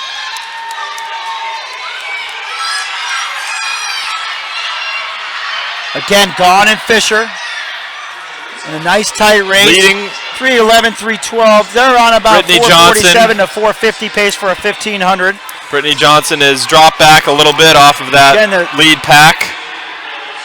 State record, Division I records by Shannon Murdoch, 4:36.79, 2014. 2 to go.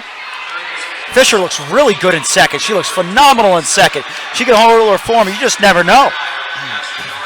She hasn't really been this close to a Jackie Gaughan with 2 laps to go in any event. In any race.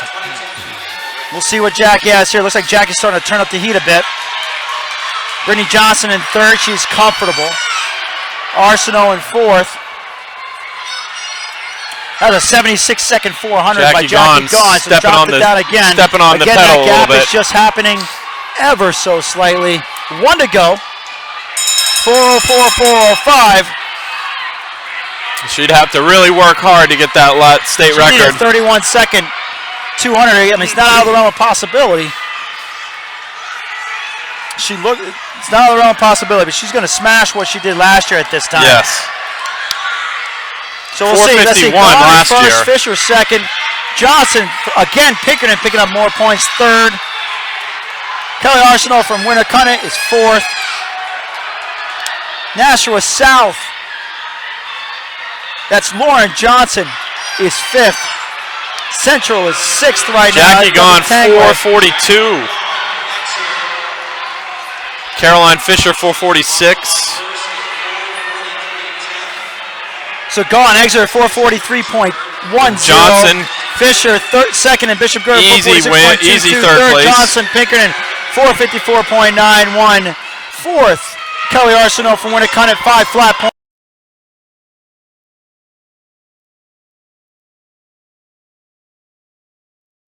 .503.29. Kaylin Tangway from Central 6:504.85. Mason D'Amelia Pinkerton 506.15, and Cross from Pinkerton 508.70. Those Pinkerton girls, I tell you what, they got a lot on their menu Getting today. big points for their team. It's paying off, I believe. Bishop Girton picking up points.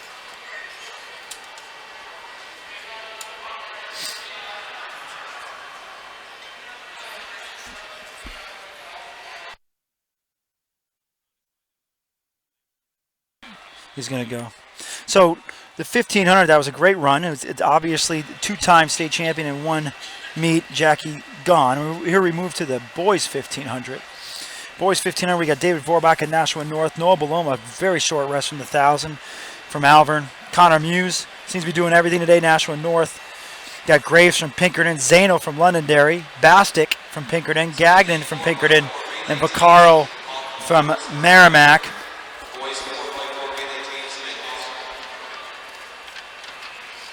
So after 10 events on the boys' side, just to update the team scores, in first place is Pinkerton with 67. In second place, Nashua North with 63.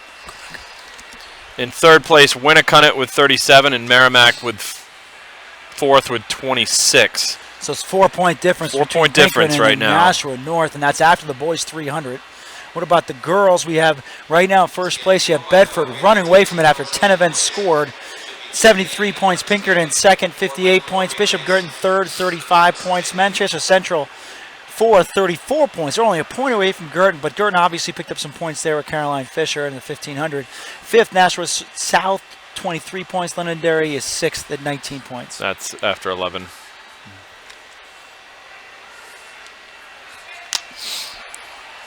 Again, this is NewHampshireTrackandField.com, powered by Runner's Alley, coming at you from Levron Fieldhouse on the campus of Dartmouth College. Out quickly is David Vorbach from He seemed pretty Nashua fresh North. after that 3K, even though he had to rip that last mile of it. So Vorbach out early with Zano second. Connor Muse moving in for team points. And promptly right after that, Pinkerton responds by moving their team there. This is a tight men's team race right now. So this looks to be where Nashua North wants to pull ahead of Pinkerton overall.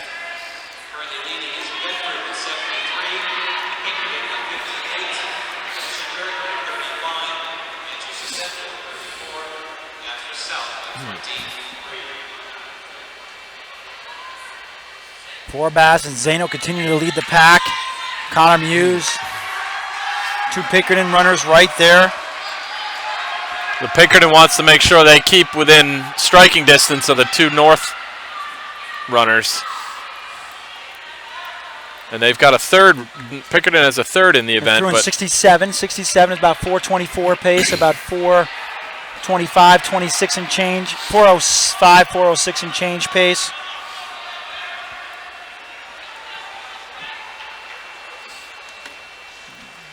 I got it. Vorbach continues to lead with Zano. 33.8 second 200.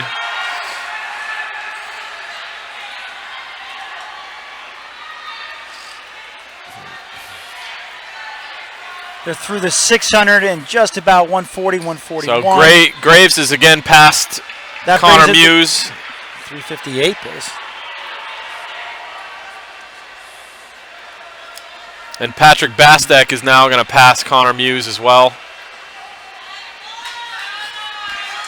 So 159 through the 700, give or take. Brings it to about 416 pace for 1500. And there they're starting to ratchet it up here. You got Vorbach, Pinkerton, Zano moving back into second place. Pinkerton has 2 in the top 5. Bastek has moved into 4th place. Connor Muse from North is in 5th place. This is going to be big. There's only a 4-point difference between these two teams. North's really And got to look out points might for. be shifted right here, right now. It's not North's about got time to be in this careful race. that Pinkerton doesn't steal too many points from them right here. It is not about time in this race. This is all about points and guts and glory right here. Connor Muse has to split those 2 Pinkerton guys. Has to split those 2 Pinkerton guys for them to have a shot here. Otherwise, Pinkerton is looking at a big, Connor Muse big needs to type make a move right now win here. to try and break up the Pinkerton runners. Muse has it set, but this is just the way the 3000 set up. You know, he was trailing the Pinkerton guys the whole way. Vorbach could really help North's cause by beating Zano, but I think Zano's fresh. I don't even think Zano ran the 4x8. All 3, the 2 Pinkerton and Muse, pace. they look tired. Still 4:16 pace. 2 to go. 2 to go. Connor Muse, if he splits those Pinkerton, that's okay. Splits the Pinkerton runners. He could do a lot by trying to come in 3rd there. But all Vorbach three, is still tracking Zano, but Zano just looks all fresher. 3 of those runners look very tired. Zano looks fresher. Yeah. Vorbach's giving it all. He's got a 3,000 meters in his legs. 1 to go here, ladies and gentlemen. We're at 338, 339. We're looking at 416 or 420, 1500, but Zano looks really, really good. Graves looks Connor Muse trying to gut it out. like he's just holding off Connor Muse. Bastek is and Bastek needs to. Still going to be a plus for North. It's still going to be a plus for North. Yep. Vorbach is not giving up. Vorbach is coming in on Zano. Will it be enough in this final straightaway? I would think it had to be closer because Zano looks that strong right now. Noah Belomo really a non-factor in this race. Here comes Vorbach. And he just gets him at the end. What a great finish. Here comes Muse. Muse is knocking Graves. Not that quite. was a big 2-point swing right there. Valiant Vorbach effort. wins at 4:11.54. Chris Zano second from Londonderry, 4:11.63. Great effort by Connor Muse. Calvin Graves third. Pinkerton 4:16.42. Connor Muse, great effort, 4:16.50 for 4th. Bastek from Pinkerton 4:23. Gagnon from Pinkerton 4:27.73. So Pinkerton North picks up 6 points on Pinkerton in that event. North scored 14 points. Basically, Pinkerton scored 4 plus 2 plus 1. It's 7 points. So with picking up 6, that puts them essentially into a tie with.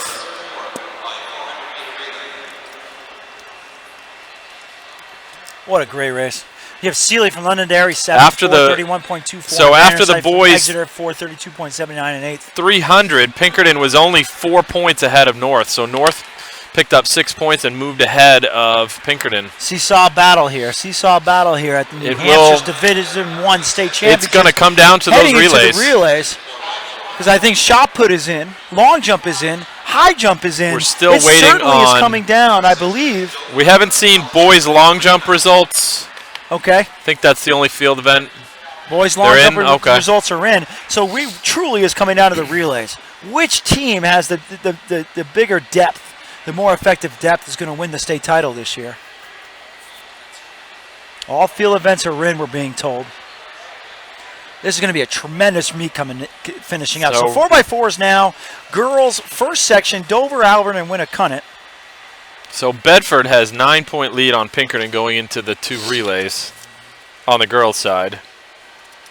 I'm sorry, say that again. Bedford has a 9-point lead on Pinkerton going into the 4x4. Wow, so Pinkerton came back big time in those last couple of events. They scored big points.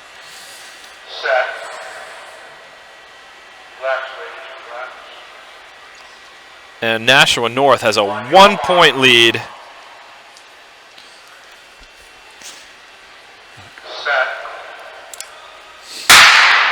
Fair start. So very close on the boys' side. North has a 1-point lead on Pinkerton going into the 4x4. North has a 1-point lead. This is what we wanted to see today, ladies and gentlemen. This is going to be a phenomenal finish to the track and field meet. Both the girls' and boys' titles will come down to the relay. Bedford is the #1 seed in this event. Bishop Gurdon's the #2 seed. Pinkerton's #3 seed. On the boys' side, Pinkerton's #1. North is number two with the same seed time. That does not get any closer for all the marbles here today. First of 3 heats of the girls 4x4, we have Dover, Alvern, and Winnicott.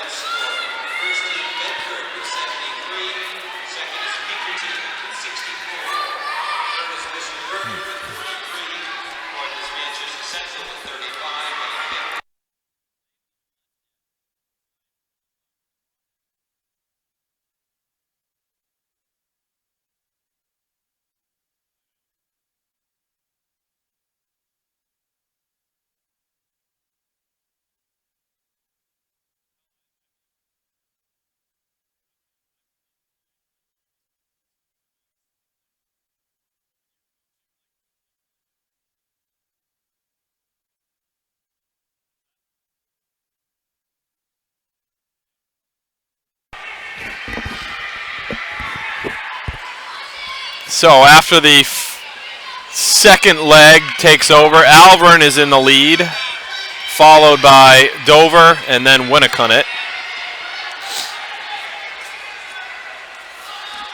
Alvern has the best seed time coming into the meet in this heat, the 4:28. And they look to be well in control.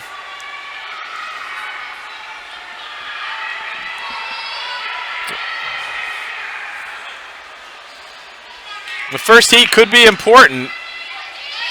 If they are able to run fast enough, conceivably they might be in a position to score that 5th or 6th place, as the remaining teams in the faster heats don't have times all that much faster.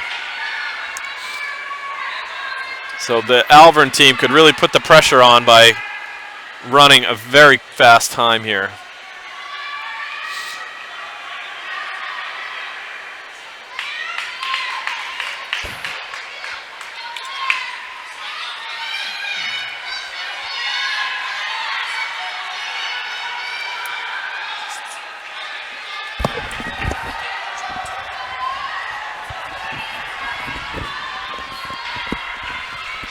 So Alvern about to hand off to their anchor leg. Their 4th runner is on the track.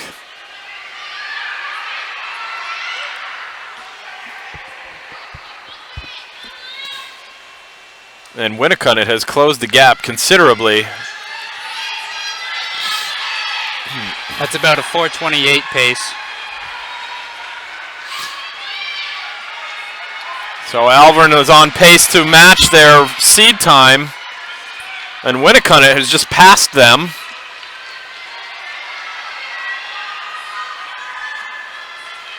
With 1 lap to go, it's going to be Winnicott, Alvern, and Dover.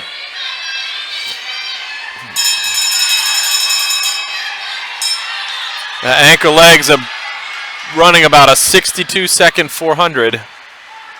On pace to run.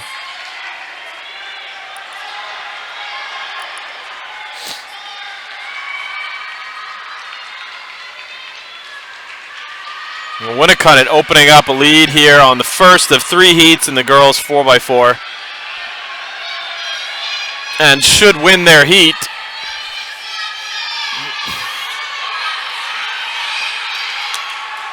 And they finish with a time of 4:26. So we'll keep our eyes on the clock and see if that might be able to hold up.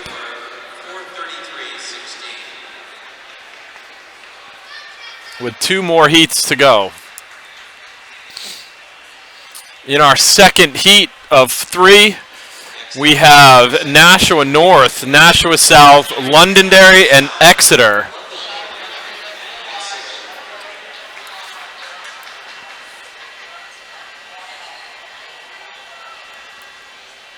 And Exeter indeed is going to run Jackie Gahn in their anchor leg, having already won 2 events today, including a state record in the 3,000 meter. She will look to anchor her team's 4x4. And we're off for the second heat. So the time they're shooting to beat is a 4:26, put up by Winnicott in the first heat.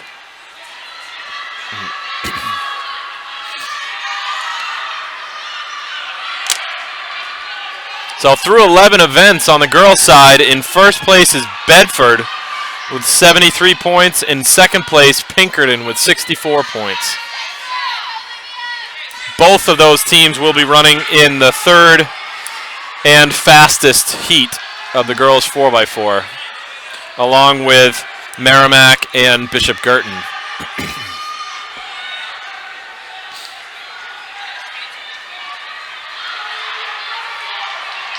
As we come into the first exchange, it looks like it's going to be Nashua South leading Nashua North. Nashua South takes the baton. Exeter moves into second, Londonderry into third, and Nashua North in fourth.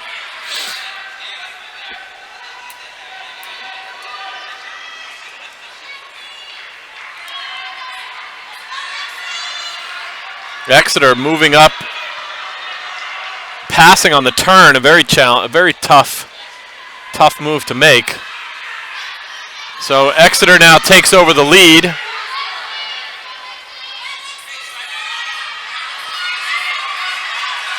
Followed by South, Londonderry, and North.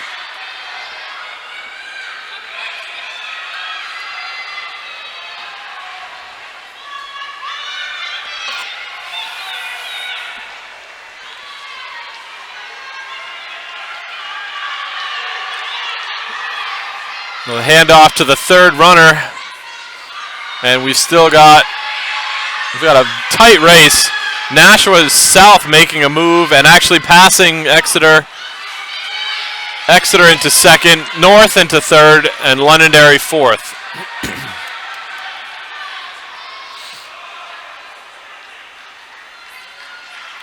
Nashua North making a move and moving up into second place.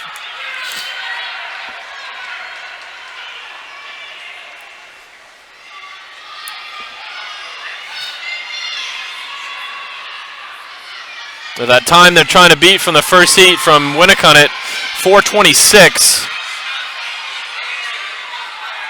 And they are currently under that pace. And about to take the baton for Exeter on the anchor leg is Jackie Gahn, who is the new state record holder in the 3,000 and back-to-back winner of the 1,500. Let's see what Jackie can do in her team's 4x4. She takes the baton in second place behind Nashua South, followed by Nashua North and Londonderry. So they're on 4:27 pace for this 4x4. So that's just a tiny bit slower than Winnicott. It's 4:26 of the first heat. Dawn's making it up a little bit here. She is. Must be getting some speed. Closed it in. Now, just so people at home know, there's 2 division meets. This is Division 1. We'll be broadcasting Division 2. They're now dropping down to 4:24 pace, by the way. Gahn is going for the lead here. If they run 4:24, 4:24, they might have a shot at scoring in the top 6. But just so you know, there's nobody champions in New Hampshire yet. Jackie Gahn has the top 6 times or performances from both Division 1 and Division 2 qualified for New England's. Jackie Gahn is moving into this first. Yeah, she hasn't lost today. Very quick. Hasn't lost. She hasn't lost in a heat. She just ran a 63 second split, by the way, Dave. Exeter 4:25.37, so we want to keep track of that time. Nashua South 4:26.86 is second. North is third and 4:28.08. Londonderry is fourth, 4:29.61. So the top 6 performances between Division I and Division II qualify for New England's. Without a meet of champions, that's the only way to do it. They're all racing on the same day. Obviously, weather does not play a factor. It's on the same track. It's not banked versus flat. Yeah. But here we go. Fast heat. So the 2 top teams right now, Bedford and Pinkerton, facing off in the first of 2 relays.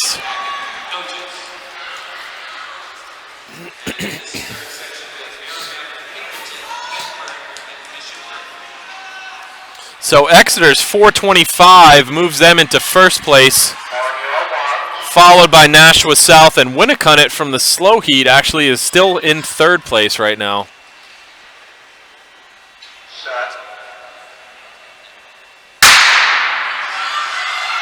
So Winnicott's not totally out of it yet. They still have an outside shot with their first heat, 426. We're right here, Dave, with the fastest heat. You got Pinkerton and Bedford. And what was that team differential again? Just 9 points separate the 2 of them. Bedford's a bit commanding right now. I mean, if they win this and Pinkerton's in 2nd, that basically gives them the Division I. That would give them the title, right? Even with scoring no points in the 4x2. So if they win this here, Bedford Lady Bulldogs would be your Division They would be the I state champions. Division champs. Yep. And they've got to know that going in. That's a but Coco leading off. Pinkerton also has to know. Pinkerton in 2nd. They've got to know what they need to do. Both Coco sisters are listed to be on this relay. So about to take the first handoff. Who's who? Bedford opens with a 63. That's a 412. Pinkerton opens with a 65.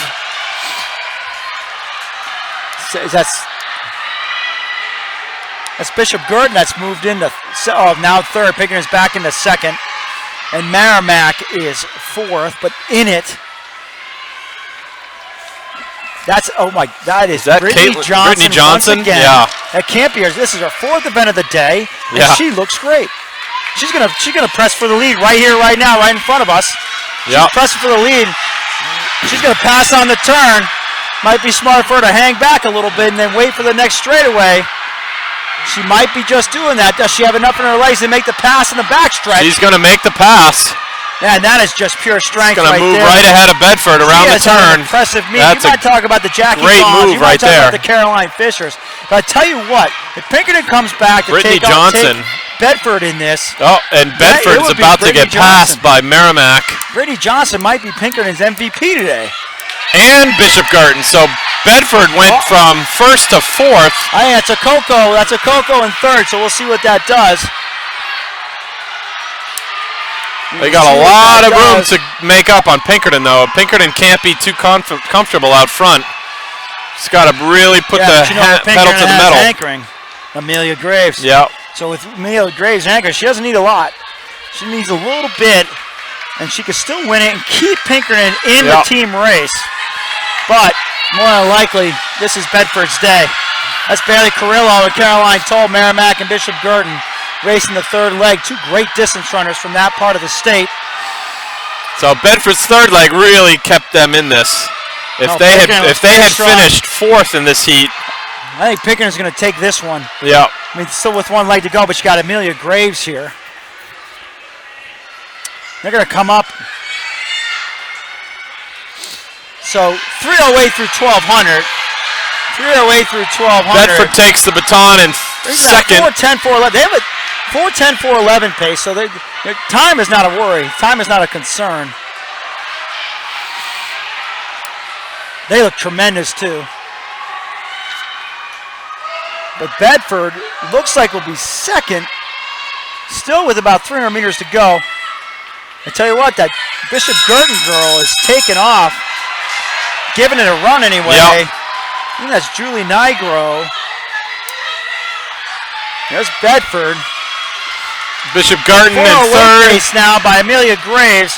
408 pace for the 4x4. That is certainly a respectable time.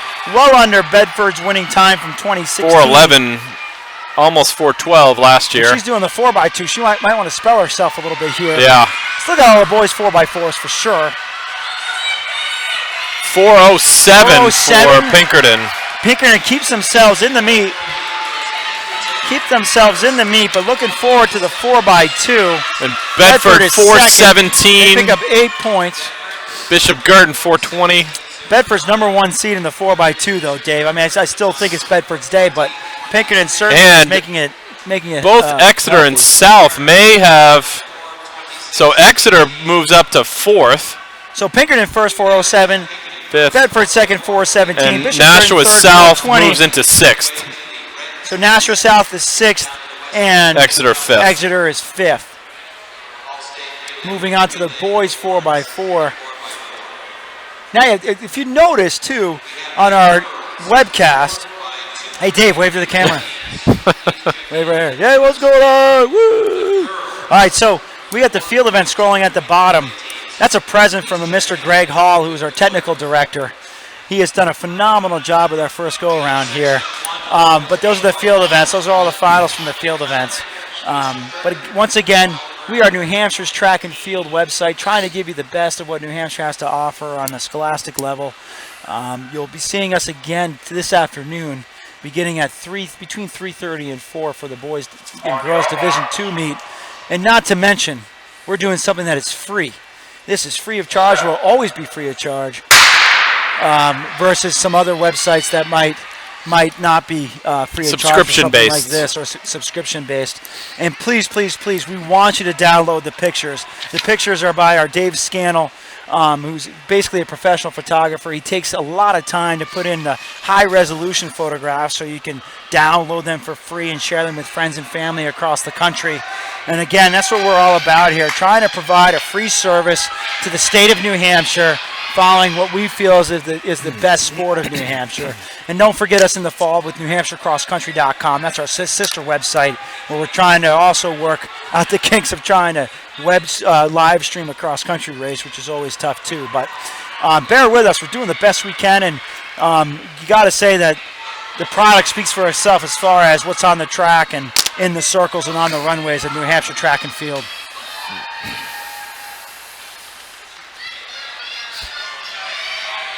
And in this first section, we have Winnicunnet, Bishop Girton, Alvern, and Keene with the early lead. Way out in front right now, it looks like Bishop Girton. Second is Keene. Third is Winnicunnet. Fourth is Alvern, but a little bit early in a 4x400. Again, this is the first of three sections. So we'll really start looking in the second section about who might be the players for the points here today. And again, it is Nashua North and Pinkerton only separated by a point going into these last two relays.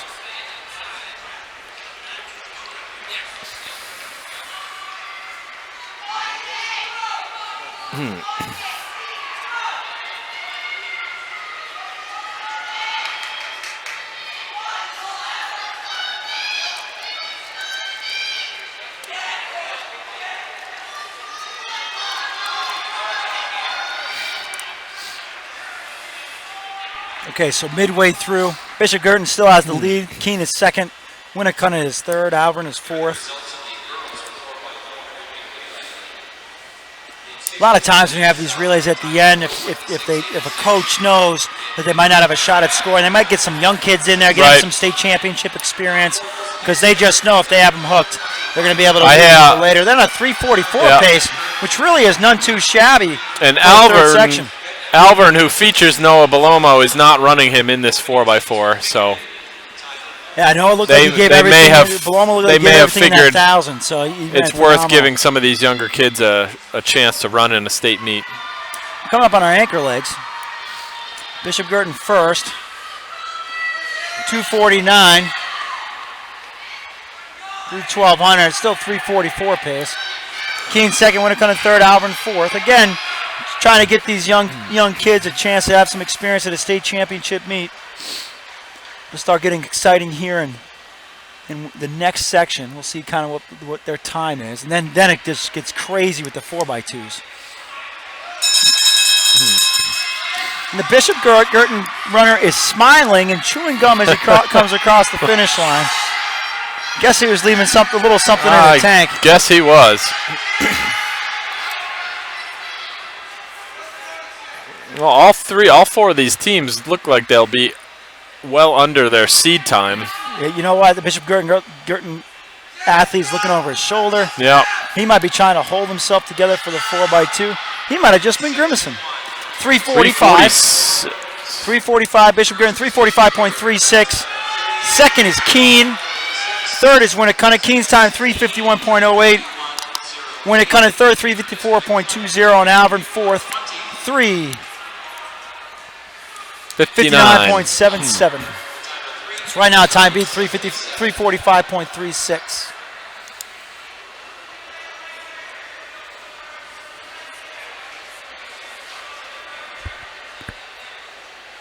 Bishop Girton may have moved themselves up into scoring position with that, running a good time out of the slow heat. In our second heat of 3, we have Concord, Dover, Exeter, and Londonderry.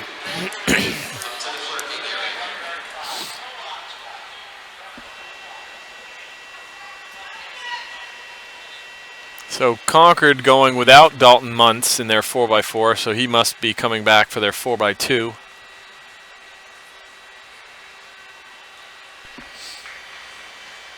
So Concord, Dover, Exeter, Londonderry. Again, in the section 3 of the boys 4x4, we will have that Nashua North Pinkerton matchup. Again, separated by 1 point. That's going to be a pretty exciting race.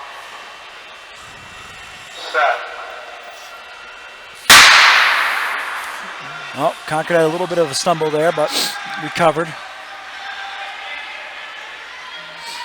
We're going to lose Dave for the Division II meet. He's got to go coach.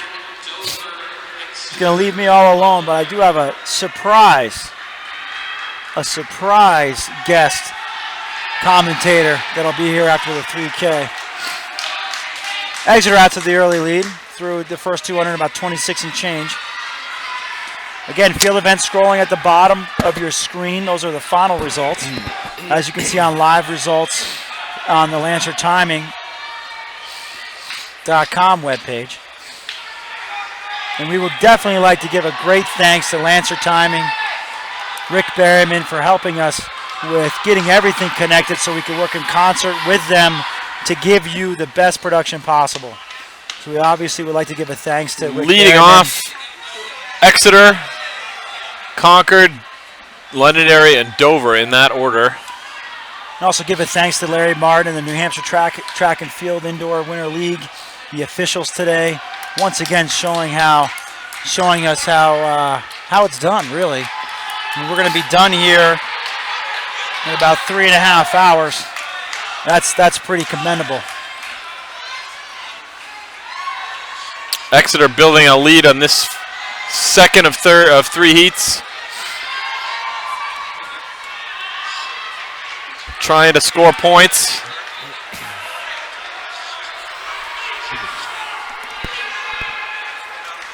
Oh.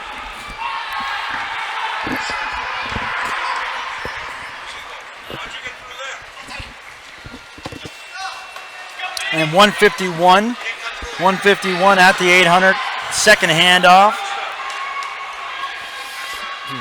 Puts him on 3:42 pace, which is ahead of that first section.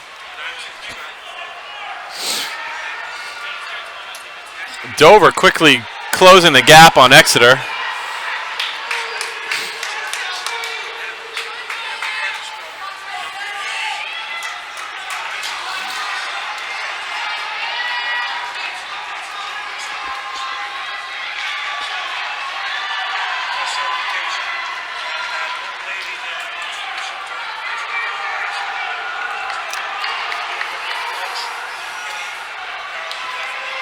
Exeter really pushing the pace here. He's going to give it to Winslow.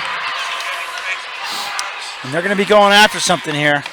They could run the 330s, 346. 338, 339 pace, essentially.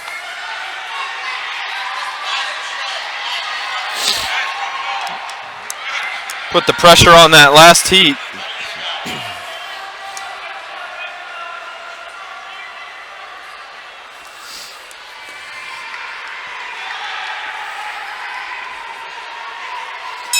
So 311, 312.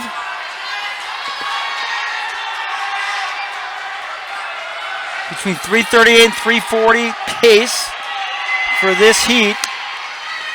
That might bring them too close to scoring. And keep in mind, there's only 4 teams per heat here, so it is conceivable the top 2 could very much teams bring them from this into section scoring will score position. points. Winslow from Very- Exeter will get under 340. 339 something, I something. bet. 340.06. Ah, gosh darn it. Dover, 342.53 is second. Concord, third at 347.48. And Londonderry, fourth at 352.20.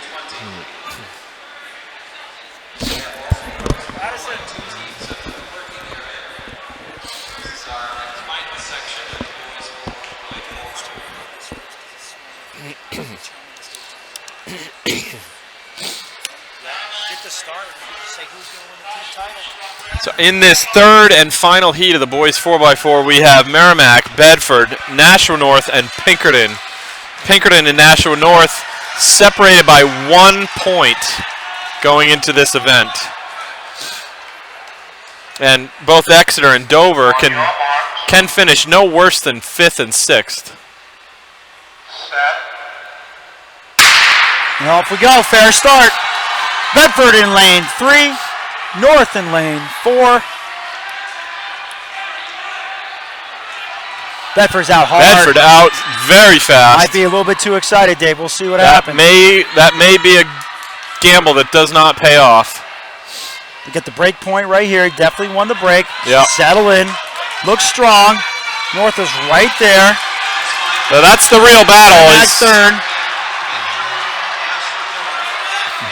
The real battle here is between very fast. North and Pinkerton. North is starting to come. Bedford's starting to come back to the pack slightly here. Pinkerton has to be careful. They don't give up too many spots Here comes North. Bedford to North. Keep in mind, North has a 1-point lead on Pinkerton. Has a 54-point leg. They're on 332 to 334 pace. Pinkerton is in 4th. Pinkerton has to keep this close going into the 4x2s. Yep. Shit. Pinkerton and North. North is ranked first in the 4x2. Pinkerton is ranked third. So this undoubtedly will come down to the final. Pinkerton really has to close. North is now third.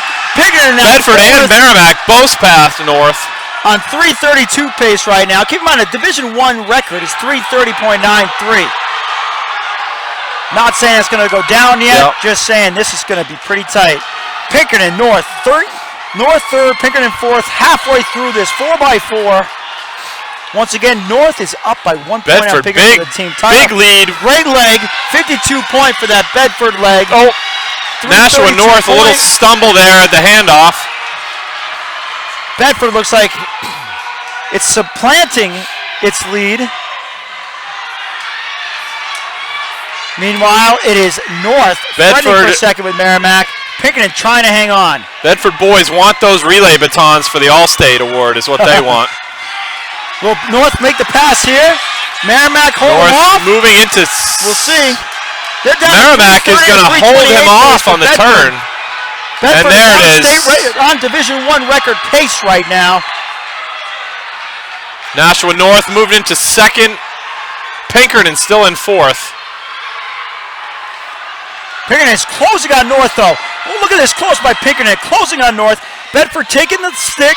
53 second split, 332 pace. North is second right now. Pinkerton fourth. North can extend its lead by 3 or 4 points in this if it's able to hang on a second. But Pinkerton looks tremendous down the backstretch. Really coming on strong Bedford here on once this again fourth is in leg. the lead. They've got Bedford that looks pretty like they're gonna run away comfortably. with this. Pretty comfortably 303 into pace, bring him to first. a 330. We'll see what about the record. North's got to be careful. Pinkerton's coming up around them. And Pinkerton knows it. Come on that. And there it is. There's the pass right there. Here comes Pinkerton has now moved into second. North in third. But North is coming back. Bedford, meanwhile, 330. This is going to be an epic finish. Bedford. North takes the lead again. North second, Pinkerton Pinkerton third. Merrimack fourth. And while we're having that great race between North and Pinkerton, Bedford just took the Division I title, ladies and gentlemen, 330.25. So you had a lot of things going on in that race. You had Bedford 330.25 and a new Division I record. Nashua North in a seesaw battle, placing second at 337.07. To Pinkerton third at 337.84. Now the lead has been extended Grown to to 3 points. 85, Nashua North. 82 with the 4x2 coming up next. It doesn't get much better than this, It does doesn't. This is about as close as you can get.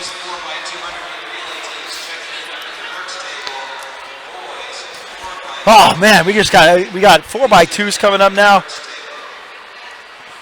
We have 3 sections of girls 4x2s, 3 sections of boy 4x2s. Ladies, we're down to our last 6 races of the day, and these go down like barn burners. Now, I'll tell you what, we're going to pay attention to the first section as well, because we have to be able to make sure that first section, sometimes you can load up that relay and post a time that is not winnable. So in order for Pinkerton to win over on Bedford the girls' side. On the girls' side, Pinkerton has to win the relay and have Bedford finish no better than 5th. If Bedford finishes better than 5th, the title is theirs. Bedford is ranked first. Yep, and they are Pinkerton the number 1 seed 4th. going in. So Pinkerton would have to come up with the upset, obviously. So and Bedford would have to have an off day. Yep. So it looks like a drop baton could do it, though. And that happens in the 4x2. But I will say this, if you're the coach of Bedford, what are you saying to your kids? Just be safe. And if you're Pinkerton coach, what are you saying to your kids? You have to be perfect. And you just never know what can happen. It is a sport, isn't it?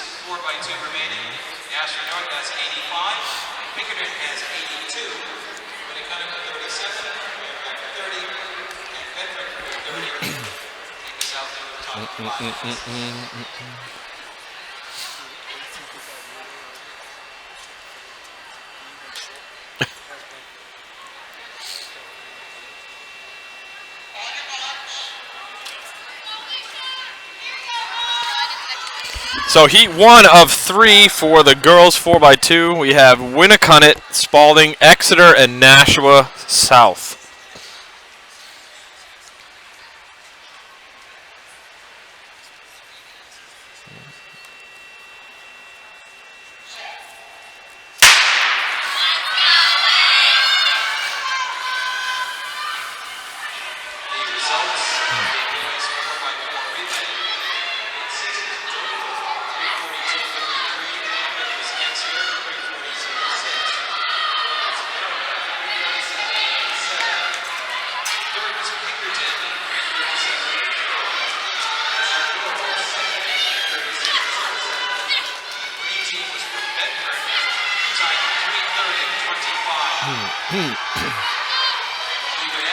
Clean exchanges from the first leg of the girls 4x2.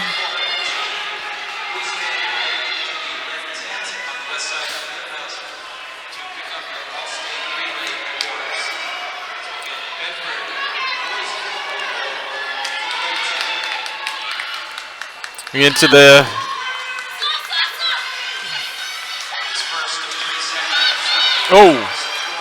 Spalding runner falls, getting the baton to the third leg, but all of them are in safely.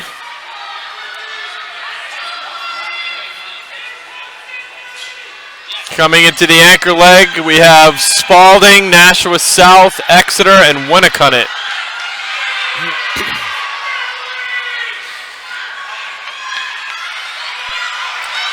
Clean handoffs for the anchors. Spalding's having a nice meet today. Spalding they are running very well. In years, but they're coming very around. well.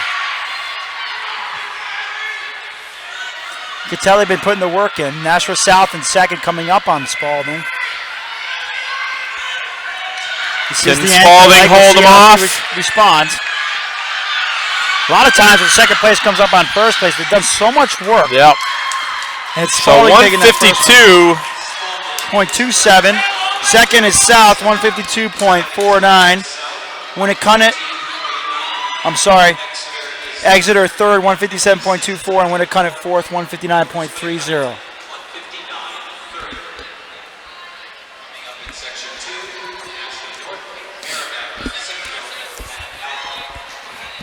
So we have the other Nashua in this heat against Merrimack Central and Alvern.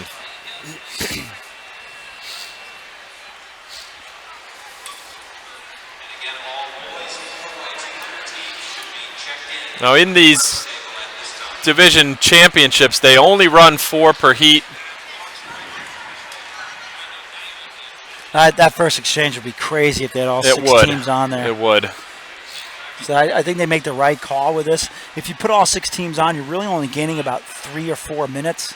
And is that really worth it when you really want to truly crown the best of the best? And you keep those 2 inside lanes that are very hard to run the turn in a short race. You keep those 2 open.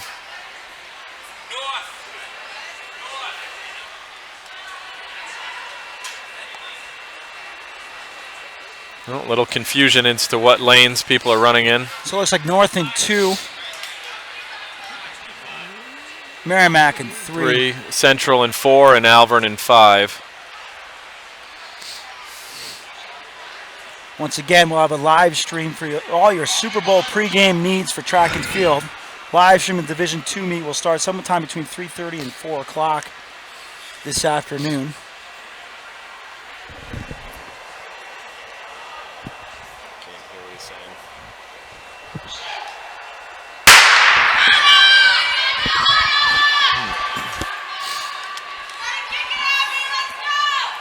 And second heat is away.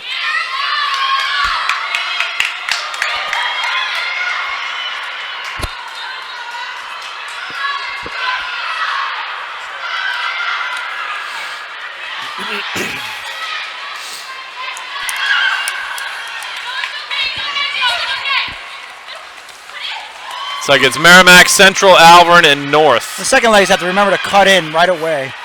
You're allowed to cut in the first leg. The first leg is run all in lanes, but you're allowed to cut in right away on the second leg. Central, Merrimack, Alvern, and North. Looks like it's tightening up a little bit on the second leg. Central's second leg made a big move.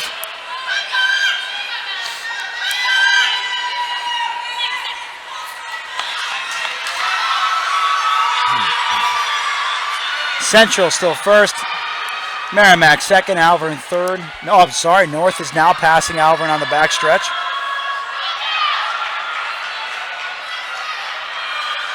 Heading into our anchor leg.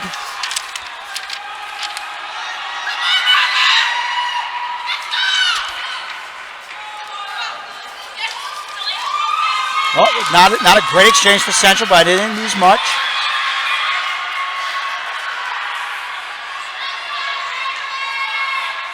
Central, Merrimack, North and Alvern.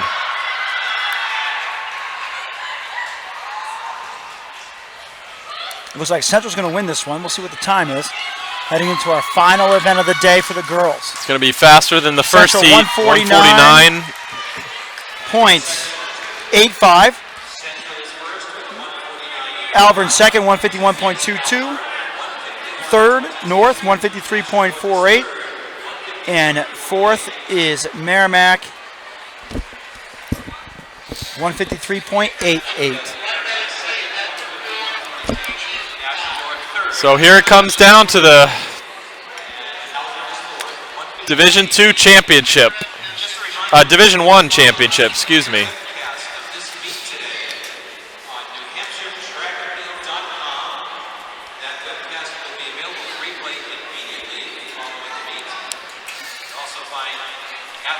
So after 12 events with 1 to go, Bedford leads Pinkerton 81-74.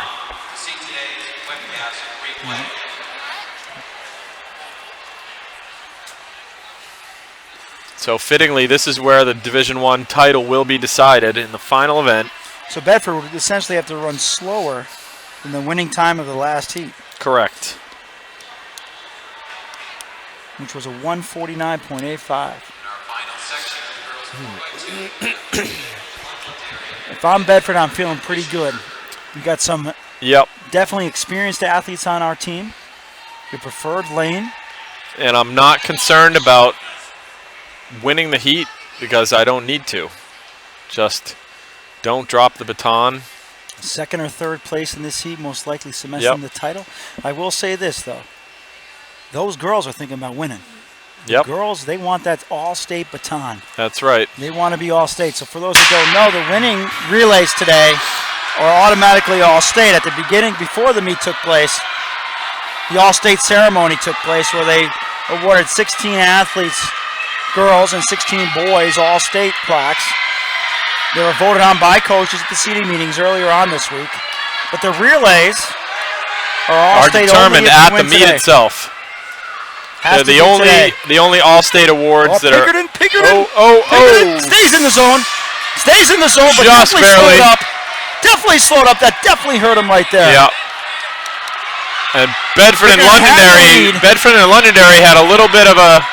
Bedford now takes over second. Bottom line, if Bedford beats Pinkerton, they win. Beats Pinkerton. It doesn't matter what Pinkerton does if Bedford beats them. Legs do.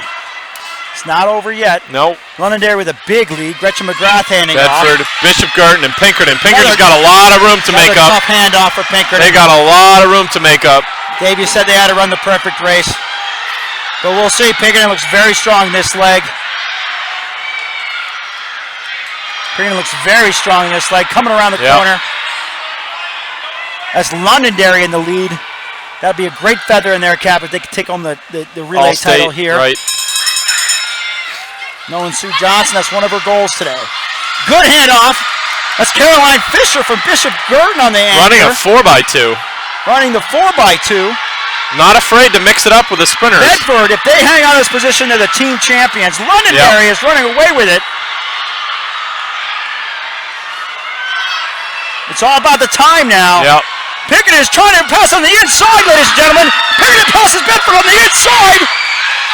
Will that be enough? But it won't be enough. Now Bedford was third, I believe. I think Bedford outleaned them. So Londonderry 149.48 is first. Bedford 149.48 is first. But I would say Central 149.85 is second. Pinkerton 151.07, but they had to win to overtake them. So it looks like the Bedford Bulldogs are your team champions this year. Yep. Fourth, and that was Bedford, will get 151.21. Bishop Girton was awarded fifth third, overall. 151.20. So Bedford gets fifth overall, but Pinkerton does not come up with the win. So it's going to end up being Bedford Bulldogs, your team champions. But Pinkerton gamely coming in second and grabbing that podium spot with the runner-up plaque. What a great race.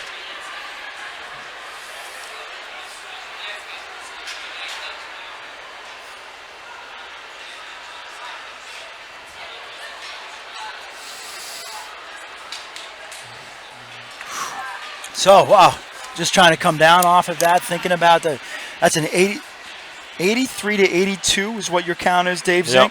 83 to 82, Bedford. Looks like they win the Division I 2017 state championships by 1 point. 1 point. Over Pinkerton. Wow. That's all I can say is wow.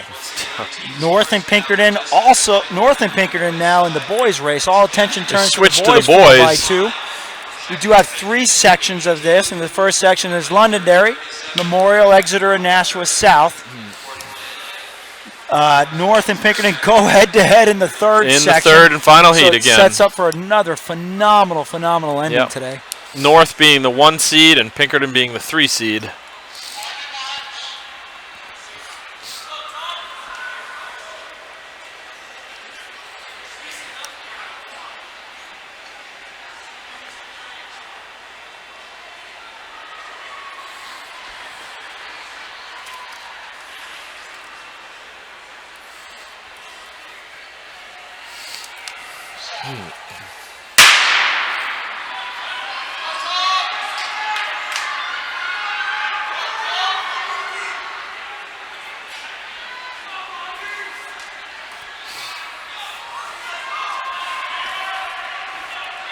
We'll see who has the early lead here. In the first section of the boys 4x2, looks like Exeter might be handing off first. And then we'll see how the break happens. Exeter grabs the lead. Second is Londonderry.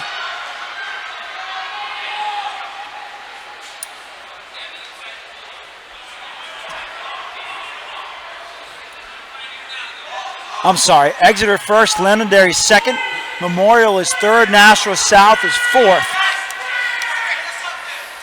That's a little example of how a handoff can be on a 4x2, even on the second exchange. Now Exeter has to try to obviously run a great leg here, but drop a time. Now keep in mind, on the ladies' side, 2 teams scored out of Section 2. Section 3 did not score. No one out of Section 3 scored. We'll see what this brings us here.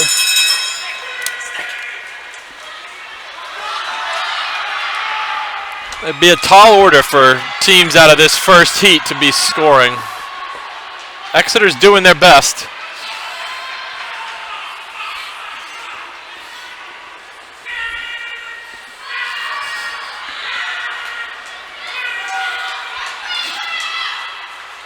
Well, the 139. So Exeter 139.17, second South 140.21, third Memorial 141.28, and fourth Londonderry 141.49.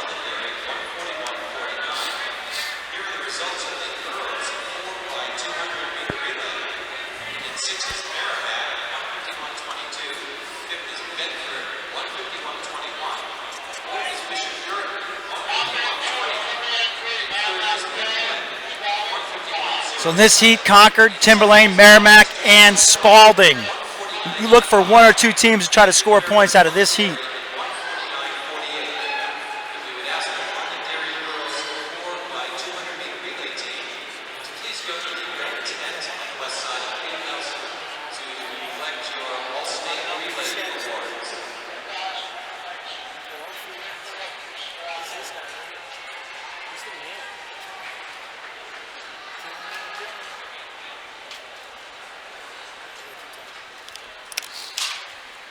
And visiting the booth right now, we have the man, the legend, Jim McKenzie. Got attacked by an owl last week, middle of Bear Brook State Park. Used to be a fish and game warden, and it might have been a little bit of revenge on the owl's part. A little bit of retribution. Payback. But you might also remember Jim McKenzie was one of our announcers in some of our attempts to live stream cross country. But again, the drama builds. The drama builds to the climax here as North has a 3-point lead over Pinkerton going into the final race of the 2017 New Hampshire Indoor Track and Field State Championships. Heat 2, we line up Concord, Timberlane, Merrimack, and Spalding.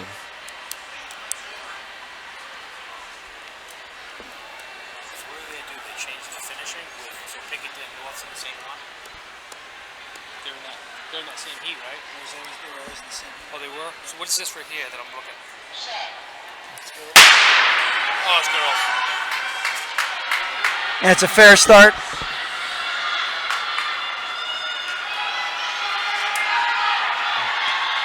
Hard to tell who has the lead right now. Merrimack looks like it's making up its stagger on Spalding. Concord looks like it's making its stagger up on Timberlane. It's Merrimack with the early lead. They had a great handoff. He cut him right away. Concord may have been outside of the zone. Looking at the officials, they're talking about it. Concord might have been outside of the zone. Looks like they're gonna ring him up. So you got Merrimack, you have Spalding. Concord, of course, will run this out. Yep, they don't know it yet. Oh, they almost did it a second time. They got that one. Oh, and he almost cut off Timberlane. That could have been another infraction. Pushed him on the inside.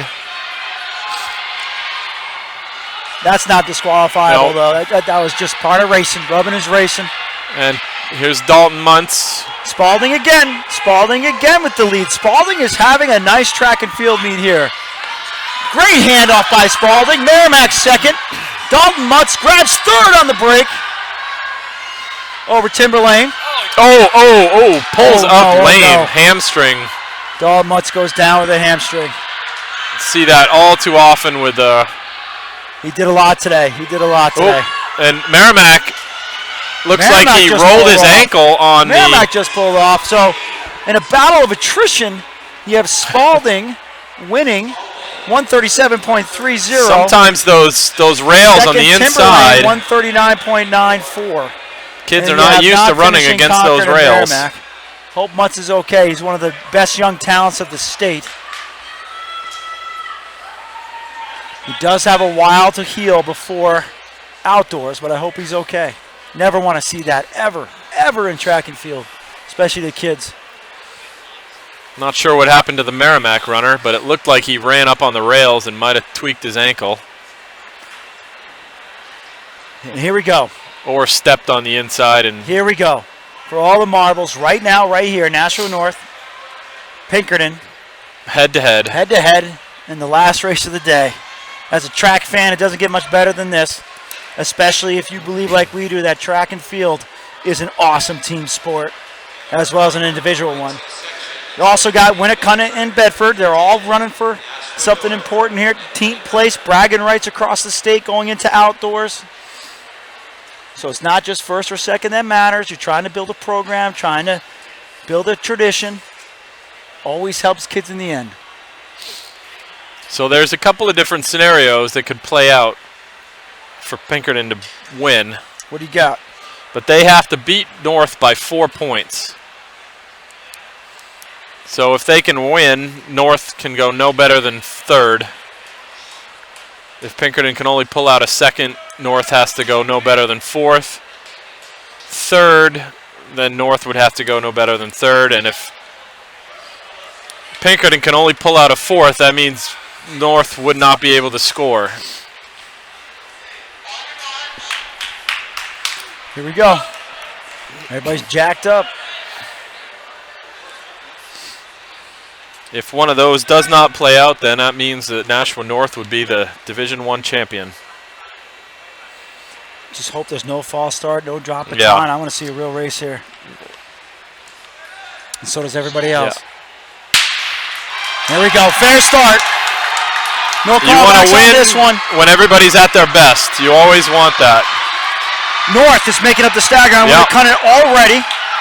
Pinkerton and North are pretty much a dead heat, I would say right now. Let's see what the last 50 give us. North's going to hand off in the lead. That's a clean handoff. So does Pinkerton. North takes the lead. Bottom line, North wins this. They win the state championship. Yep.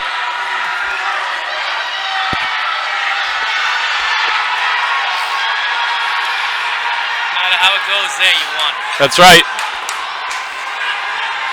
If North beats Pinkerton, it doesn't matter how they finish. The Pinkerton boys have won the last 5 state indoor titles in a row. This will break a streak. Winnicott may have been out of their zone when they just handed off. Winnicott may just have been disqualified. Coming into the anchor leg, we have North, Winnicott, and Pinkerton. There's a clean handoff, ladies and gentlemen. Winnicott is second. Pinkerton is third. Yeah. That's Billy Powers. That's Billy Powers in the anchor leg for Winnicott. Here comes North. Can they hang on for not only the 4x4 title, but also the team title? First time in 5 years we'll have somebody besides Pinkerton as a team title.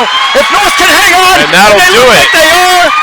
And the winning time for the state champion 4x2 team and the state team champion Nashua North is 132.89. 132.89. They broke Pinkerton's streak of 5 years in a row as your team title. And also broke the Division I record. Winnicott second, 133.34. How about Nashua that? North sets a new Division I record with 132.89. Pinkerton third and 133.82. How about that? Set a new Division I record. Winning the state title in the relay and in the meet. That is tremendous. Tremendous. Tremendous job by Nashua North today. Just a phenomenal job for them to come back like that. And after 5 years, Pinkerton is will not be unseated. the state champion. But you know what? Pinkerton is a great example of what hard work, great coaching can do. They should be commended on their streak of 5 in a row. And Nashua North obviously should be commended on winning the team title. So congratulations. We'd like to congratulate all the teams, but also to crown the Bedford Bulldogs and the Nashua North Titans as Division I champions. Congratulations. So thank you so much for viewing today. We did have some technical difficulties, but again, it's our first time One note about the website, this is New Hampshire's website. If you are a parent, an athlete, a coach, someone snapping pictures at a little Tuesday meet or a big invitation on the weekend where you don't see us, feel free to send those in by community upload. We are only as good as we all make this meet together, this website together. So we would invite you to that. We have always posted everything sent in as long as it's been of a positive nature, and we can only think of one or two times where it's been negative that we haven't been able to. So if you want something on there, send it in, float us an email, give us ideas. We want to be New Hampshire's. We are New Hampshire's website. We want to serve you well. Thank you very much. We'll see you in about 2 hours for the Division II meet.